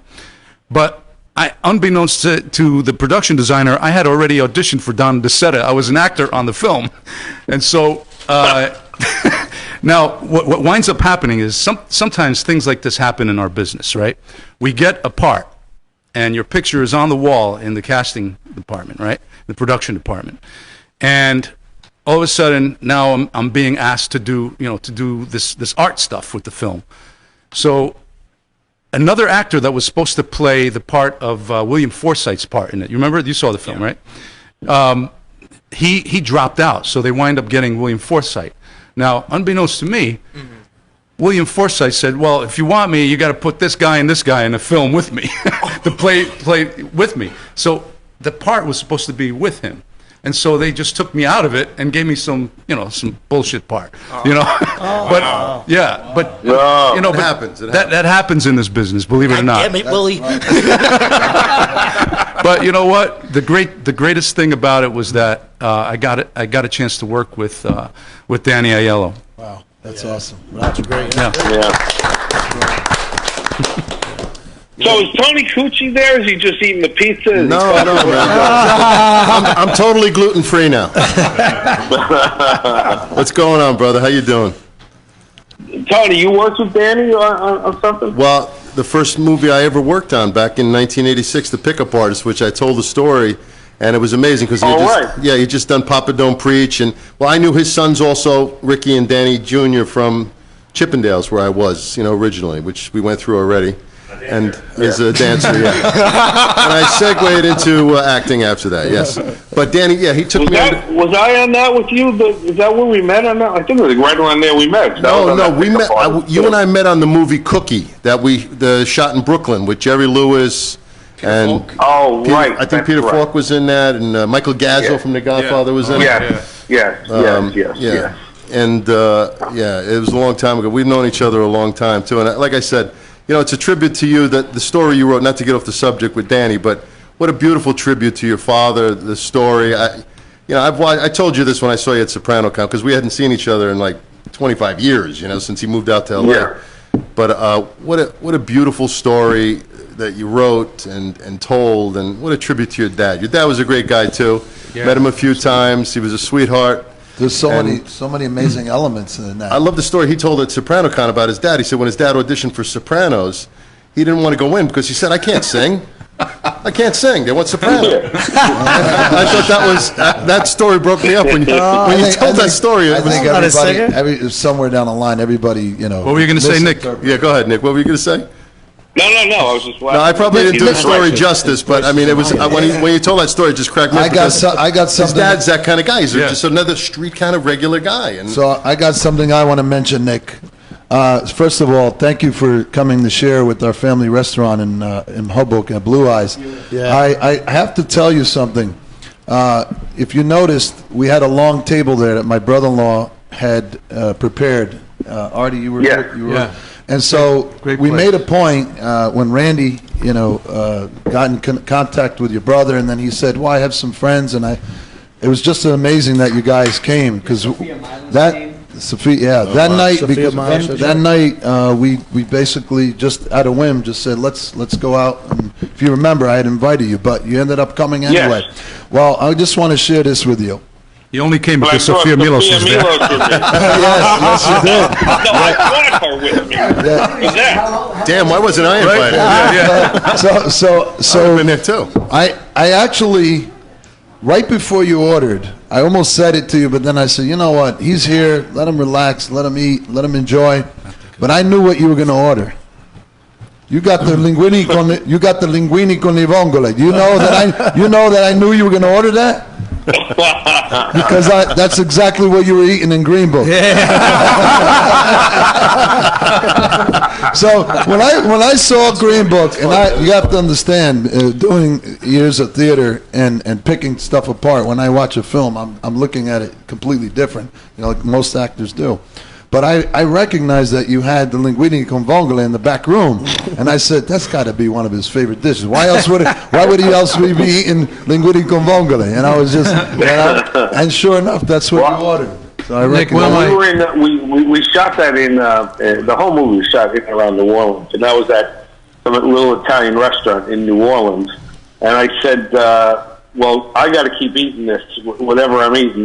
They shouldn't be able to screw this up. They got clams and they got linguine. I got to go in there myself. If I'm going to make it myself, I'll do it. Safe bet.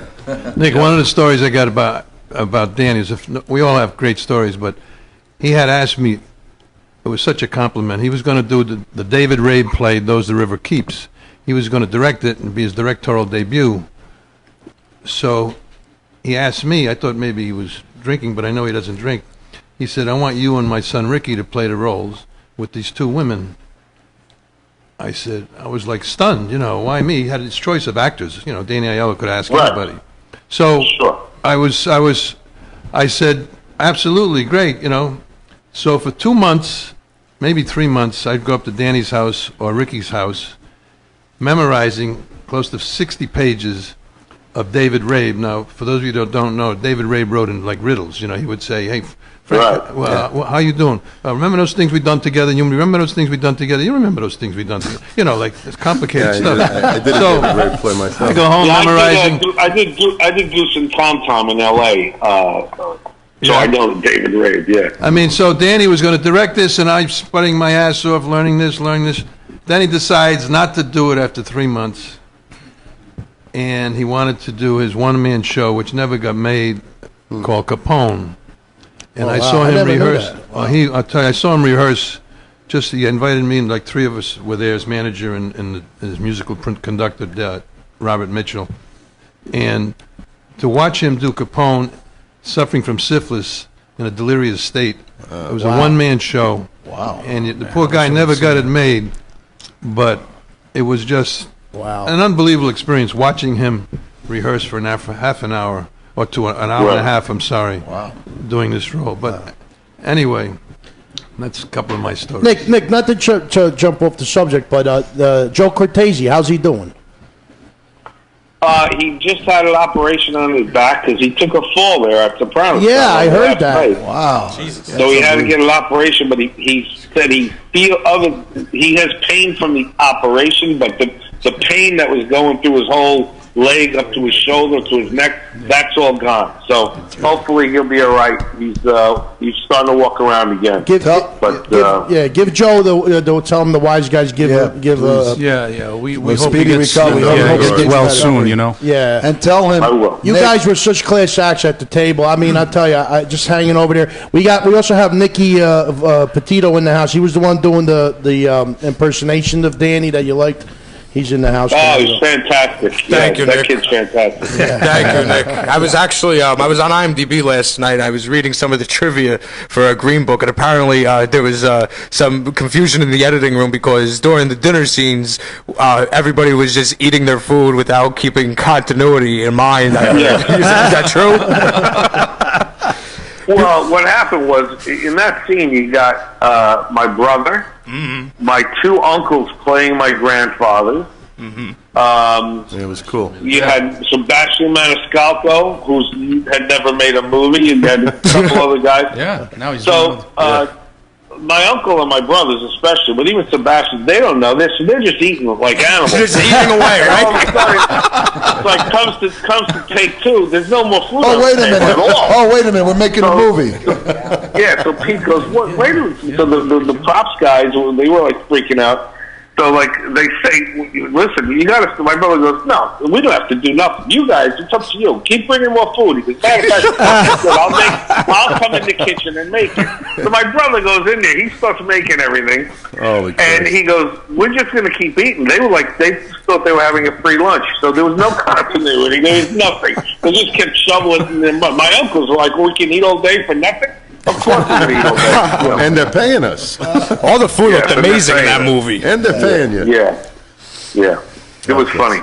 Funny. Well, Nick, I got to be honest with you. When I told you at SopranoCon, I was a big fan of the movie, and when I saw you win the award, it was great for Italian American. See, we here at the Wiseguyz Show do everything we can to promote our heritage, our culture.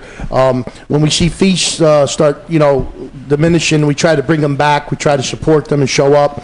Anything Italian American, we try to be there and support because the culture in this country, you could see the next generations are not following through, and we just try to do our best because our time when it comes, we did our job. I got to be from the bottom of my heart. Danny Aiello to me was a true Italian American legend, and believe I can tell you from the bottom of my heart, I feel you're following in his footsteps, along with guys like Federico and Artie Pasquale, who do so much for their heritage and promote that they're Italian Americans, and we do what we can. And I gotta tell you honestly that I respect everything you're doing. I can't words cannot describe how I felt when you won that award because it was. We were all really proud of you, man. And I'm so proud. Thank you. I appreciate that very much. And I want to thank you. You guys are doing a great thing for Italian Americans and helping guys out. And there's no guys that need more help than the group you have in the studio right now. Excuse me? No, I want to thank you. I want to thank you for giving us this opportunity to interview you. I know you're a very busy guy. I know you're in LA and your times are different. Annette wants to say hello to you. Hi, Nick. How are you? Hello, Annette. How you doing today? I'm good. You have to promise me one thing now. Now that you made a phone call in, which I greatly appreciate. So the next time you're in New York or New Jersey, you have to come into the studio. So please call me so we could get together and have you come into the studio. Okay, now you got me. You got me on tape, so you can get Thank you. She knows how to do it. Thank you. Thank you so much. Look forward to seeing you, Nick. Nicky, thank you so much. Thank you very much. Thank you for everything you do. Give me a call when you get a chance. Wait, real quick, can you give us a little hint on your next project? Well, there's several things bouncing around. I have not that it's always Italian, but I got an Italian-American romantic comedy I'm doing, musical. So I'm working on that. And I have a Christian novel that I turned into a screenplay that I think I'm going to do with MGM. Wow. And I'll say I'm working on the. This just sounds like I'm giving my resume here, but you asked. I'm working on Johnny Russo's book, Hollywood Godfather. The producer of The Mandalorian, the big Star Wars show, Colin Wilson, he optioned that book, and I'm writing the pilot for the series. And I may be doing a 10-part miniseries about Lucky Luciano for Italian television. Any of you guys Italians? Can you play Italians? Yes, tutti quanti siamo italiani qua. You know what? I think we got a table right here full of more than enough for you. Yes.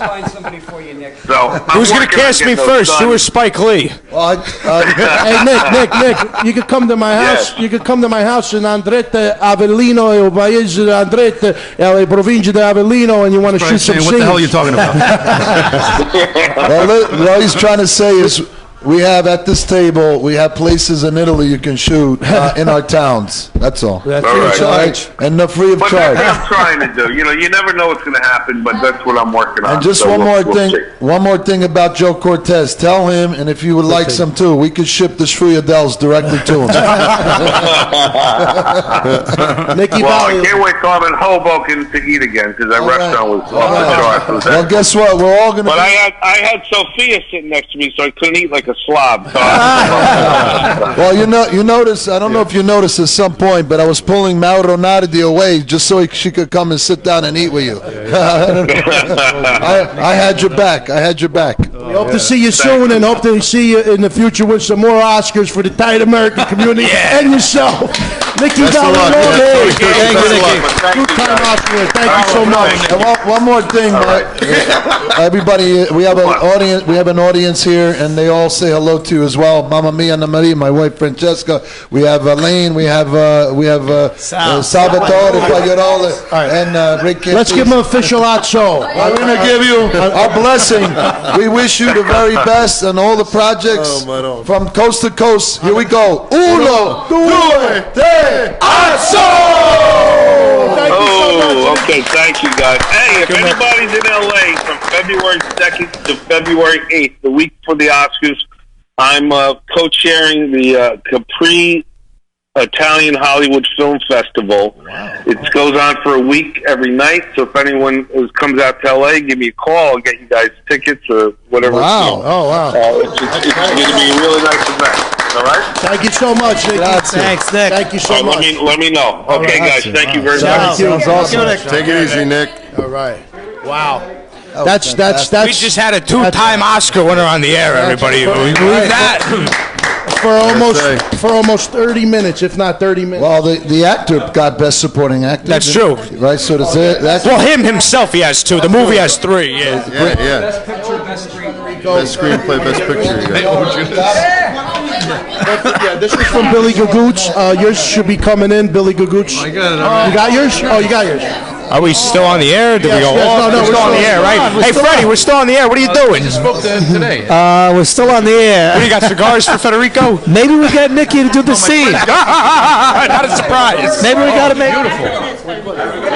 I think at this time Nicky should do the scene. Thank you so much. This is Billy Gagoots' Ten Commandments bracelet. Yes. Great guy, man. Take a picture with it, send it over to him. 10commandmentsbracelet.com. Are we on the, Biagio doesn't talk till after the show's over. We're not over. We're not over. We're still on. Are we still on the air? Ladies and gentlemen, we got we're official bracelets Ten from Billy Commandments bracelets. Gagoots. That's Ten right. Commandments bracelets. Thank you, Billy. Yes. We all have them. Billy. We all picked them up for. I got it. I got it. Sold it. I got my uncle's gold chain on. So Federico has one for as well. Yeah, absolutely. Yeah. So we finally got it to you. And now back to Danny Aiello. Most people, I don't know if they knew that Danny Aiello was a big guy, and he was a bouncer at the legendary comedy club, the Improv. That's right. And I wish he was alive to ask him, but I mean, I was wondering if that gave him any reason to open up a comedy club himself. Also in the mid-'80s, he was a nightly regular at Cafe Central. That's supposedly a big cafe. Did you ever go there?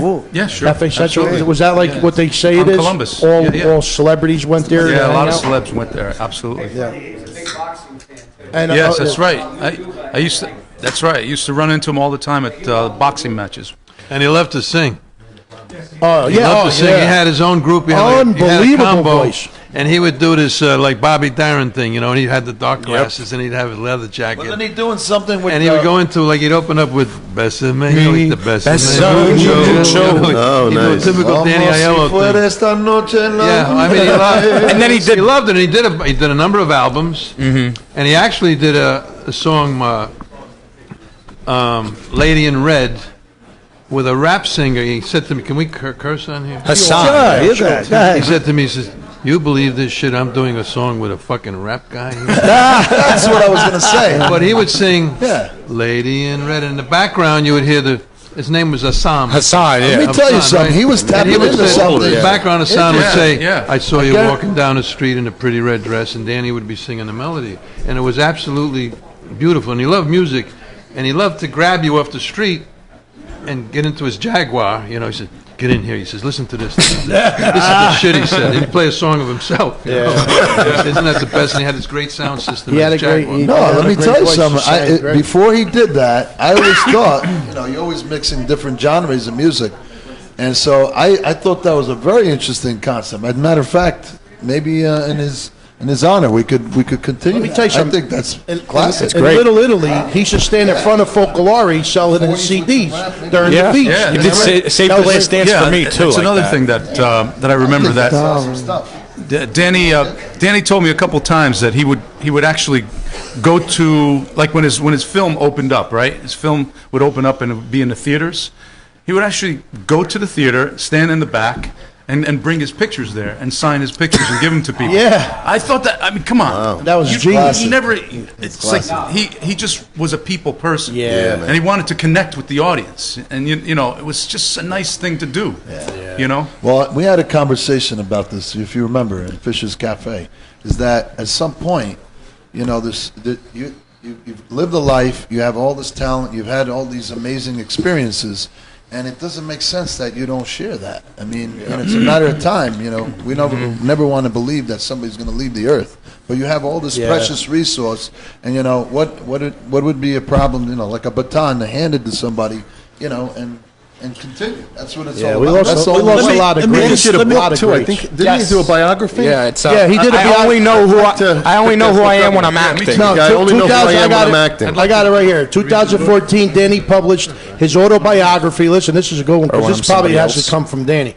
I only know who I am when I am somebody else. Somebody else. Somebody else, My right. life on the street, on the stage, and in the movies. And I'm telling you, I got to pick that up. I got to read it. I got to read I it. think we all want to pick it up. Still I gotta haven't read it? it. I have it. I haven't read it yet. I still got to read it. It's a good book. Is it still in print? I'm going. I know. I don't know, but it's easy to find. Giondoni, So you just want go on to like say something? Amazon or something? No, I was gonna say this. All right, a writer, or you know, whether it's a book or a screenplay, and you're the writer and you write this, it's always basically it's just a monologue to nobody. It's not shared unless someone is reading it or seeing it. But on the same token, the audience is still one-sided. The only time that it becomes an actual dialogue is when you share the experience with the audience. And that's what makes theater different than a movie or a book, because you have that experience. So when you say that, you know, he goes to the theater and brings his photographs and he's going to sign it, that's to bring that element of the actor, the writer, together with the audience, so that it becomes a shared experience and not an individual one. Actually, he has a doctorate in literature, right? Education. Education, right? But I write. He's the writer. That's the wise guy. That's the doc. That's the doc. Doc in the Very house. good. Very good. Yeah. No, he's very. And this is your class, I guess. Yes, sort of. Educated. He's actually. Slow learners here. I think. We also. Huh? Oh, I don't have it on me, though. I don't. Anthony, you want to mention your book, Doc? It's right over there. She has Yeah, it. he just gave us. He just did a book right here. I'll pass it to him. Very, very Just interesting. tell us real quick about it. But he was like the one that you couldn't throw in the pool when you were younger. You know what I mean? You tried to have an uncle or something that you tried to throw in the pool.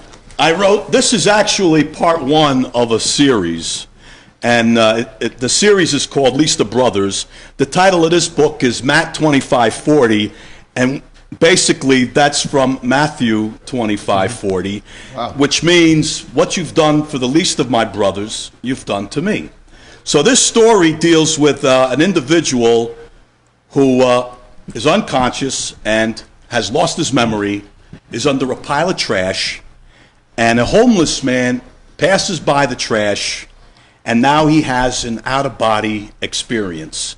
And what he experiences is watching other people be kind to this homeless man.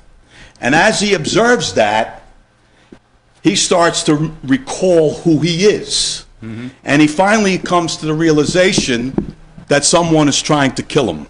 And that's why he's unconscious under the pile of trash. And he needs the assistance of 2 homicide detectives to find him before he finally dies. And that's Matt 25. And where can anybody get that book? Right now, the book is available. You can go to Google Books and get it there. You can go to Amazon and get it there. If you go to Barnes & Noble, they don't have it on the shelf, but they'll order it for you. So you could go to Barnes & Noble online and get it there. And this is, like I said, part one of a series. The following one is called Protect and Serve, and the one after that is Deadly Change. Nice. Thank you. Nice. Good. Let me share that. Great job.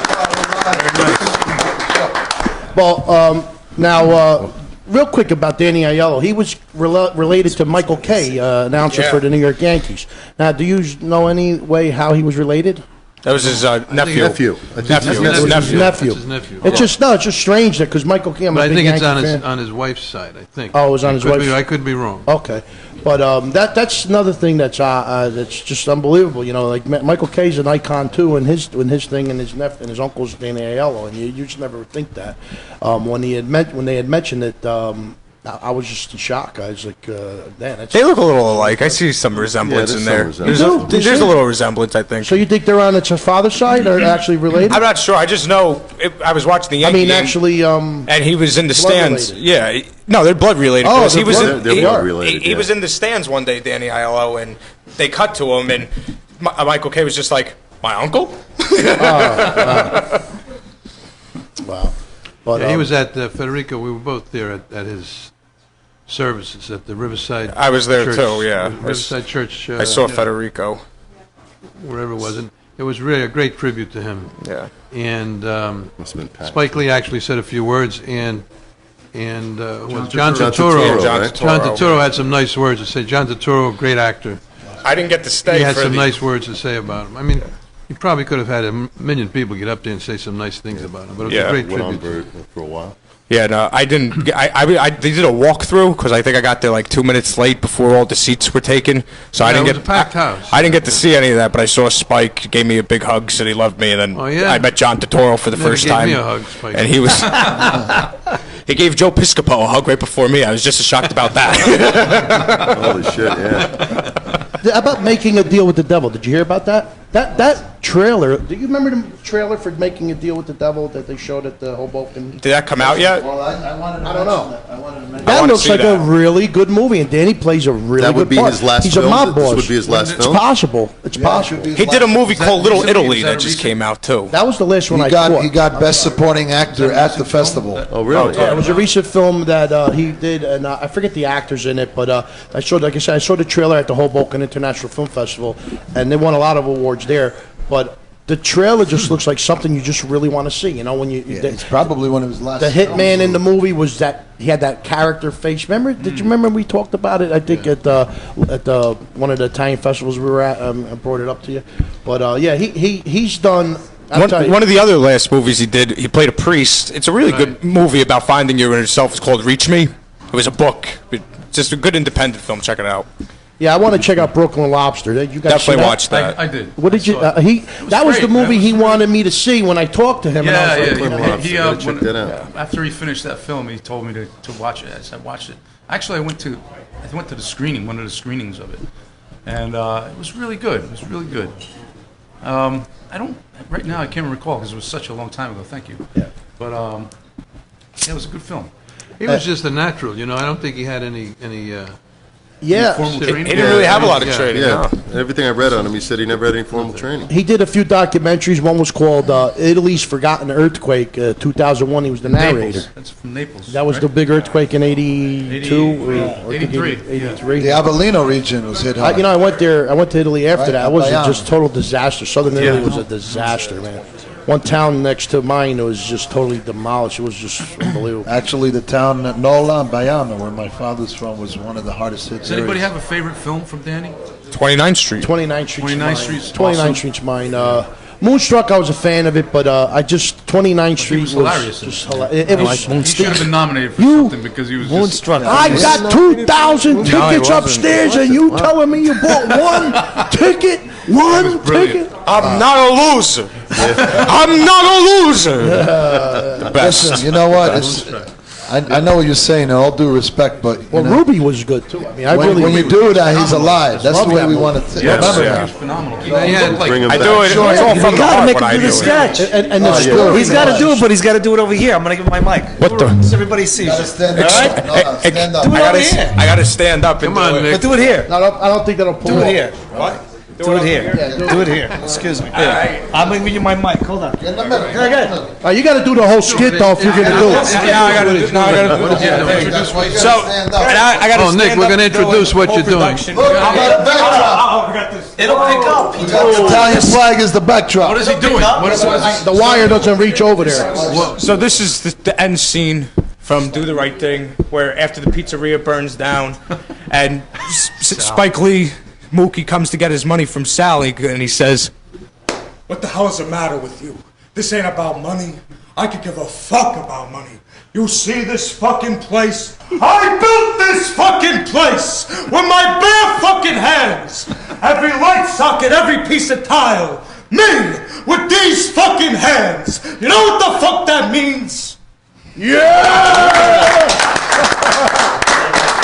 Little Danny Aiello impersonation. He does some good stuff. He really is. That was the best Al Pacino you ever did. But there's a few notable movies I want to bring up. I thought that was my son when he's complaining about something. No, there's a few notable movies I want to mention. He was in Man on Fire. Was the pickup artist that Tony was Man also on in. Fire was great. One of my favorites. Harlem Nights. Jacob's Ladder. Jacob's Ladder. He That's played a right. chiropractor. Jacob's Ladder. Great film, man. Leon the Professional. He played a good part in that movie. Yeah. Most people yeah. would think Leon and forget about that he was the mob boss in that movie, Yeah. which he also played a really. Let me tell you, Danny just fit the part every time he. The Last Don. He's done That's a right. couple episodes of The Last Don. A Brooklyn State of Mind. He played. That is a very underrated film. Yeah, Great I saw gangster that. movie. Yeah, it was. Who wrote Moonstruck? Anybody know? Norman Jewison. Because that was directed it. Hilarious. so well written. The Valley was that scene that he did where his pants fall down. Yeah. Oh my god! He goes, "What do you think?" We were like, "What did he say?" Yeah. My two sons. Well, they're both actors as well. What do you think? We're amateurs, and he's got. Dinner Rush was a big movie he did too. Hooch was a Hooch. The name of the movie was Hooch. He Yeah, did it in I remember that. 1977. He that's an old He one. played Tony as Danny Aiello. Also a movie On Our Own. That was a TV movie where he played Skip Mazzarelli. Blood Brothers in 1978. Richard Gere. Yeah, Richard Defiance. He was in Defiance. Remember the movie I didn't know he Defiance? was in that. Hide in Plain Sight. Hide in Plain Sight. Sal Carvello he played. Fort Apache, the Bronx. Yeah, he was great. Great movie. He threw the kid off the roof. Wall in that Newman, movie. Ken That was the thing where he Wall. threw the kid off the roof. I mean, Yeah. you would forget that he was in these movies. They were great movies. that man. was- We grew up watching Yeah. these movies. Harlem Nights. He was in Harlem Nights too. And this is where I said he was in an ABC after school special. The guy did everything. I mean, documentaries. I have like stuff I just couldn't finish writing them. Once Upon a Time in America. Once Upon a Time in America. Once Upon a Time in America. Another movie. Robert De Niro. He was one of these guys where you might not think the movie was great, but he was always good. Always. Yeah. Didn't The matter. January Man. The Protector. All of his nuances Another and movie. mannerisms. Like on Moonstruck. Yeah, sit down while I'm waiting for Mike. On Moonstruck, the way he pulled it off when she told him, get on your knees. Oh, it was great. And he said, the way he had that simple line when he said, but it's a new suit I got on, right? Just the way he said that. You know, and then he said, the ring, Loretta, the ring. Oh, that is the best. Little one-liners that he was, he could pull it off. got to meet him once in person, and that was ironically. I'm sorry. I met him once at Tony Lip's funeral, actually, and Nick and Valley Longa introduced me to him, and he introduced that I was an ex-fighter. Yeah. So that was it. Danny and I, we start talking about Lou Duva. We start talking like old friends, and he just kept me everywhere, with introducing me like he knew me. Yeah, and I only met him once. Unfortunately, at the Oscar party, I was supposed to meet him, but I couldn't make it to the Oscar party. Yeah, but I watched you guys on Facebook, though. You got a call. We got a call. Anyway, that's Who do my we got on the air? Who is? Freddie, Oh, who's this? Frank Gigante again. Oh, Hey, Frank. welcome back. What's up, guys? Listen, Nicky was great doing that, and it reminded me, I wanted to share something that Danny had told me about that specific scene that Nick just did. He wrote that himself. He said that Spike Lee allowed him and gave him room to write a lot of his own stuff. So he said he wrote that whole scene. I just wanted to share and add that in. And Nicky compliments that. That was great, man. Thank you. Now it all makes Everybody sense. in the studio. Now, it's funny that he said Danny wrote that, because when me and Spike did the thing live on stage, he forgot his lines. And I was like, you wrote this. But he didn't write that scene. Now I know. Thank you, Frank. Well, no, I have it on audio that, I'll let you hear when we get together, but he said he wrote it himself. I mean, Wow, that's Danny's amazing. word. If you don't want it. Yeah. Anyway, I'll let you guys get back to your thing. Thank you so Thank you, much. Frank. God bless. Thank you for the call. Well, Thank you. Thank Ciao, you. ciao. Frank. Well, we only have about 12 minutes left, so there's just a couple things of documentaries that he did. Just Laugh, Mulberry Street. I believe he did that with Cha-Cha. If I'm not mistaken, Yeah. Cha-Cha did that Mulberry It was Street. on Mulberry Street. Chacha was in it. Yeah. And Vinnie Vella. He Vinnie also, Vella, too. Vinnie Vella. Vinnie Vella, right. Psycho Ward,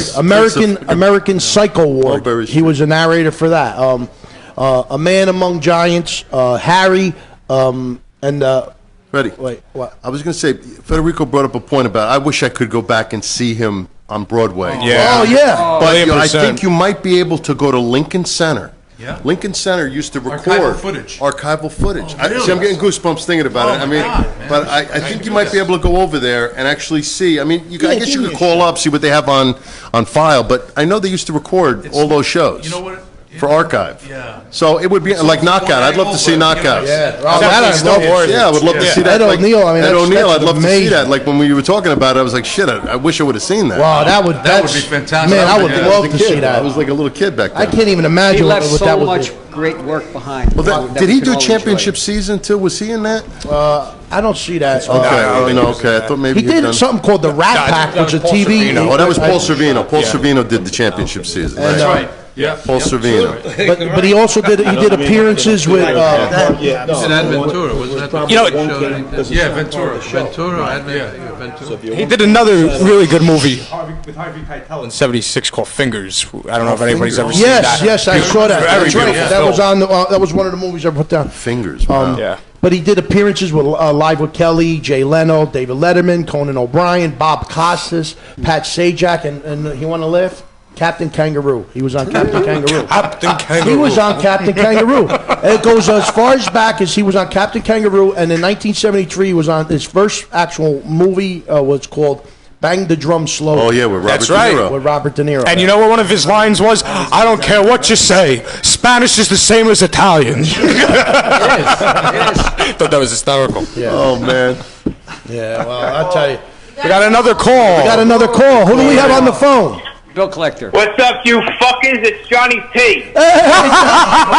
Johnny! Johnny P's on What's up, guys? What's going on? How you doing? Nothing much. I want to say hello to my boys, Freddie, the whole Wiseguyz crew, Artie, Federico, my boy Nick Petito over there. What's up, buddy? Hey, Johnny, do you got a memory with Danny Aiello? The only memory I got, unfortunately, is movies, and I only met him once a long time ago. I never had really the privilege to get to know him. The only memory he has is when he stepped on his foot. That's And he said, "Ow!" What's going on over there? Nothing much. We're just about to wrap up a great show. We had Nikki Valley Longa call in, Federico, Artie in the house, Tony Cucci's in the house, Nicky Petito, obviously, Biagio, Tiny Singer Sensation, even Sal Pagliarulo's in the house. Hey, Sal. Wow, listen, you got my Uncle Artie over. You got my Uncle Artie over there. He's a piece of bread. What does that mean? What kind of bread? Rye bread? That means he's the best. He's the best. It'll bit Ceban. It'll bit Ceban. It's Calandra's bread. It's just a little hard. It's just a little difficult to understand these guys from Satin. Hard, you're getting interrupted by pastries. Johnny P, how are you? Gotta eat the pastry. That's it. One minute. Hey, Johnny. 1 minute. Johnny, can I make the announcement that the Wiseguyz show are booked to be on your show on May 7th? Yes, you got that. May 7th with the Aerosmith tribute band and Richard Byrne, the comedian from the... Yay! On the Johnny P Show! Hey, Johnny P, listen up. And I'm still waiting for Artie to confirm a date with him and Federico. So Artie... Nailing you down. I got to call the Wiseguyz show to get you. All right, Johnny P, while you're online with us, you're gonna be singing "Happy Birthday" to Tony Cucci and my mother yesterday's birthday. That's great. On the count of three. 1, 2, 3. Happy birthday to you. Happy birthday to you.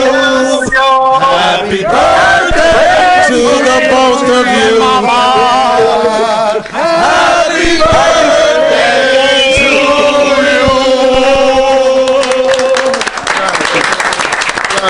Hey, do you have to pay royalties when you sing "Happy Birthday" on a podcast? I think we got cut off. No. Freddie, thank you so much for inviting me to join this beautiful group. Yeah, I'm here. Hi, Johnny. Good. Make sure he's still there. Hey, so it's confirmed. Jumper Gennaro, Freddie the Fireman, and Italian singing sensation Biagio on the Johnny P. March 7th. That's it. And then we're going to have our friend of ours in the bathroom. We're going to hit him in the head with the salami.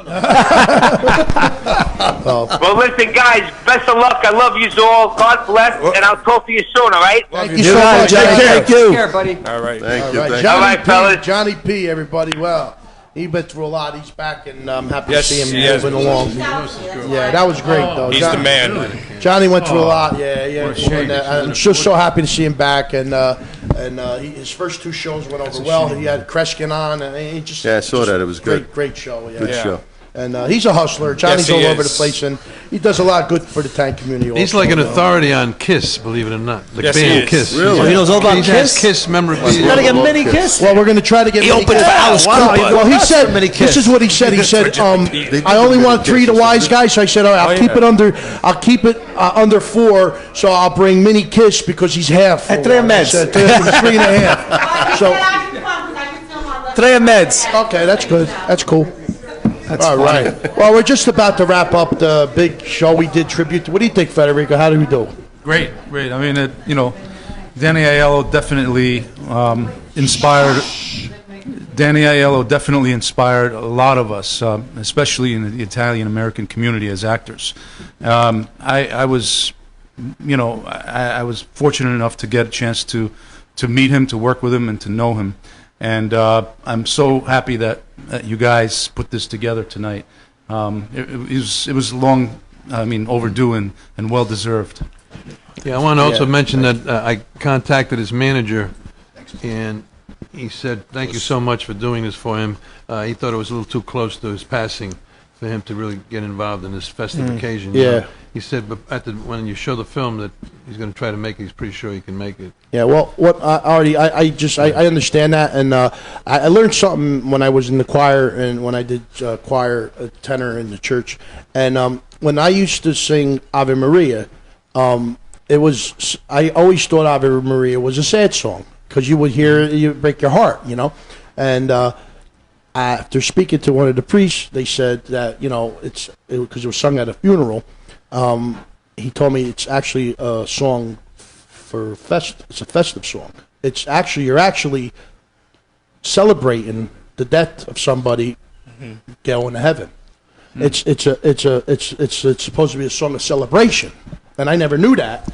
And I learned that in church. I learned that when I was in the choir, because you wonder, like you're singing Ave Maria at a funeral, and so when a person passes, all he leaves his legacy for the next person to carry on. Because we lost many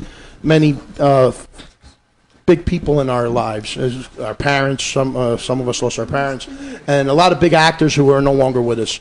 And I believe carrying the legacy of Danny Aiello, whether it's too short after he passed, maybe, because he passed on December 12th, but it's without us doing this tonight, then nobody brought on his legacy again. We brought it back to life again tonight, and that's the way I looked at it. I told that to Mike. And it was an honor for me to have done this tonight. It was an honor to have you guys here. And Danny Aiello will always be an inspiration to me and all the people in my family who were big fans of his. And I got to say, it was an honor to have had, like you said, you guys and Nicky call in and all these guys present for this, because I can't ask for a better group of guys to have done this with. And I feel that us doing this, and I told this to Mike, being that we were one of the first ones to have done something like this tonight may carry on for a long time. And when somebody wants to know about Danny Aiello, they're going to look at this video and they're going to see everything that we did for him and talked about. This was above and beyond. And I think everybody should be proud of what we did. And very proud. hopefully we could get his manager in on a further date, and maybe we could bring that up. They were inseparable. I mean, they're always together, together. I don't know if you ever recognized me. Always had a hat on. Yep. I think he was an example of what you should live your life, how you should live your life. Yeah. Pay it forward. He always paid it forward. And he's a beautiful man. Yeah, great guy. And on that note, I want to thank all these guys. I want to thank everybody for coming tonight. Please don't forget, Saturday, February 15th, 2020. That's our next. Our next show is going to be on February 12th. On Wednesday, February 12th, we got the Italian Chicks. We got comedian Buddy Fitzpatrick, and we have calling in Julie McCullough. Julie. Yes. Julie loves you. And then after our show on the 12th, we have Italian singing sensation Biagio performing with Italian singing legend Pupo at the Legacy Castle. I'm telling you, there ain't nothing better than this place. I guarantee you a great time. Women are be getting roses. And on Saturday, February 15, 2020, the Wiseguyz will be hosting it. So call 973-445-1480 for ticket information. Please come out and come to this event. Listen, it's a great gift for your girlfriend if you want to bring her out and show off a great night. Artie, you've done to these events. Is this going to be fun or what? Una notte di amore. And Pupo puts on a serious show. I'm telling you, they're going to have a big screen in the we have LED screen. Yeah, this you got to come out to this. Married there, right? Yes. This is the biggest place I ever seen. He's got all those shekels, Wait, and was it the Legacy Castle? The movie Coming to America with Eddie Murphy? Oh, yeah. The Legacy Castle was his home in the movie. Oh, was it? Yes. Coming to America too. That castle? Huh? That place has been around that long? This is Coming to America 2. Coming to America 2. Oh, it's coming out, I think, in the summer. I also want to say thank you, Uncle John and Carmela, Sal, for the pizza, the garlic nuts. Thank you, Pasquale, my sister Maria, Nigo, Rome di Napoli, Bakery. Thank you for letting us munch. Thank you for everything. And one more on this note before I go. Remember, the Wiseguyz, Freddie the Fireman, will be the special guest referee at the Showboat in Atlantic City with the two fighters. Big-time comedian Catfish Cooley, which got millions and millions of followers, and Dwight Doc Gooden, legendary baseball pitcher. I am the special guest referee, and Lenny Dykstra. Atlantic City. Yes, Lenny Dykstra tried to get involved with this, and he wants to mention he's coming down to take a shot at Cooley. Lenny, I'm watching you. And you got please balls, Lenny. Go to Celebrity Boxing, officialcelebrityboxing.com for information on this fight. It's going to be sold out, I guarantee you. Lenny Dykstra right here. Randy Diori is waiting for you. That's right. You run your mouth. We got him ready for you right here. You got me? You want to hit the road? All right. There he is. Actor, former boxer Randy Doyer's ready for you, Dykstra. And another thing, the Wiseguyz crew are going to be ringside watching too. That's Ring the ringside press, with so Steve be careful. Harvey. Yeah. That'll be funny, man. On a night like this, I want to again thank everybody on the legacy and the tribute to Danny Aiello. I want to let all of us give everybody Danny, who's ever watching, an official sound off of our Atzo. And end the show. All right, let's get this right. Okay, everybody involved in this, let's do this right. Before we close off, thank you again, everybody thank here. you, Tony Cucci, for making this such a special memory for us all. Petito, who's performing tomorrow night. Wiseguyz and Whack Jobs. Look it up.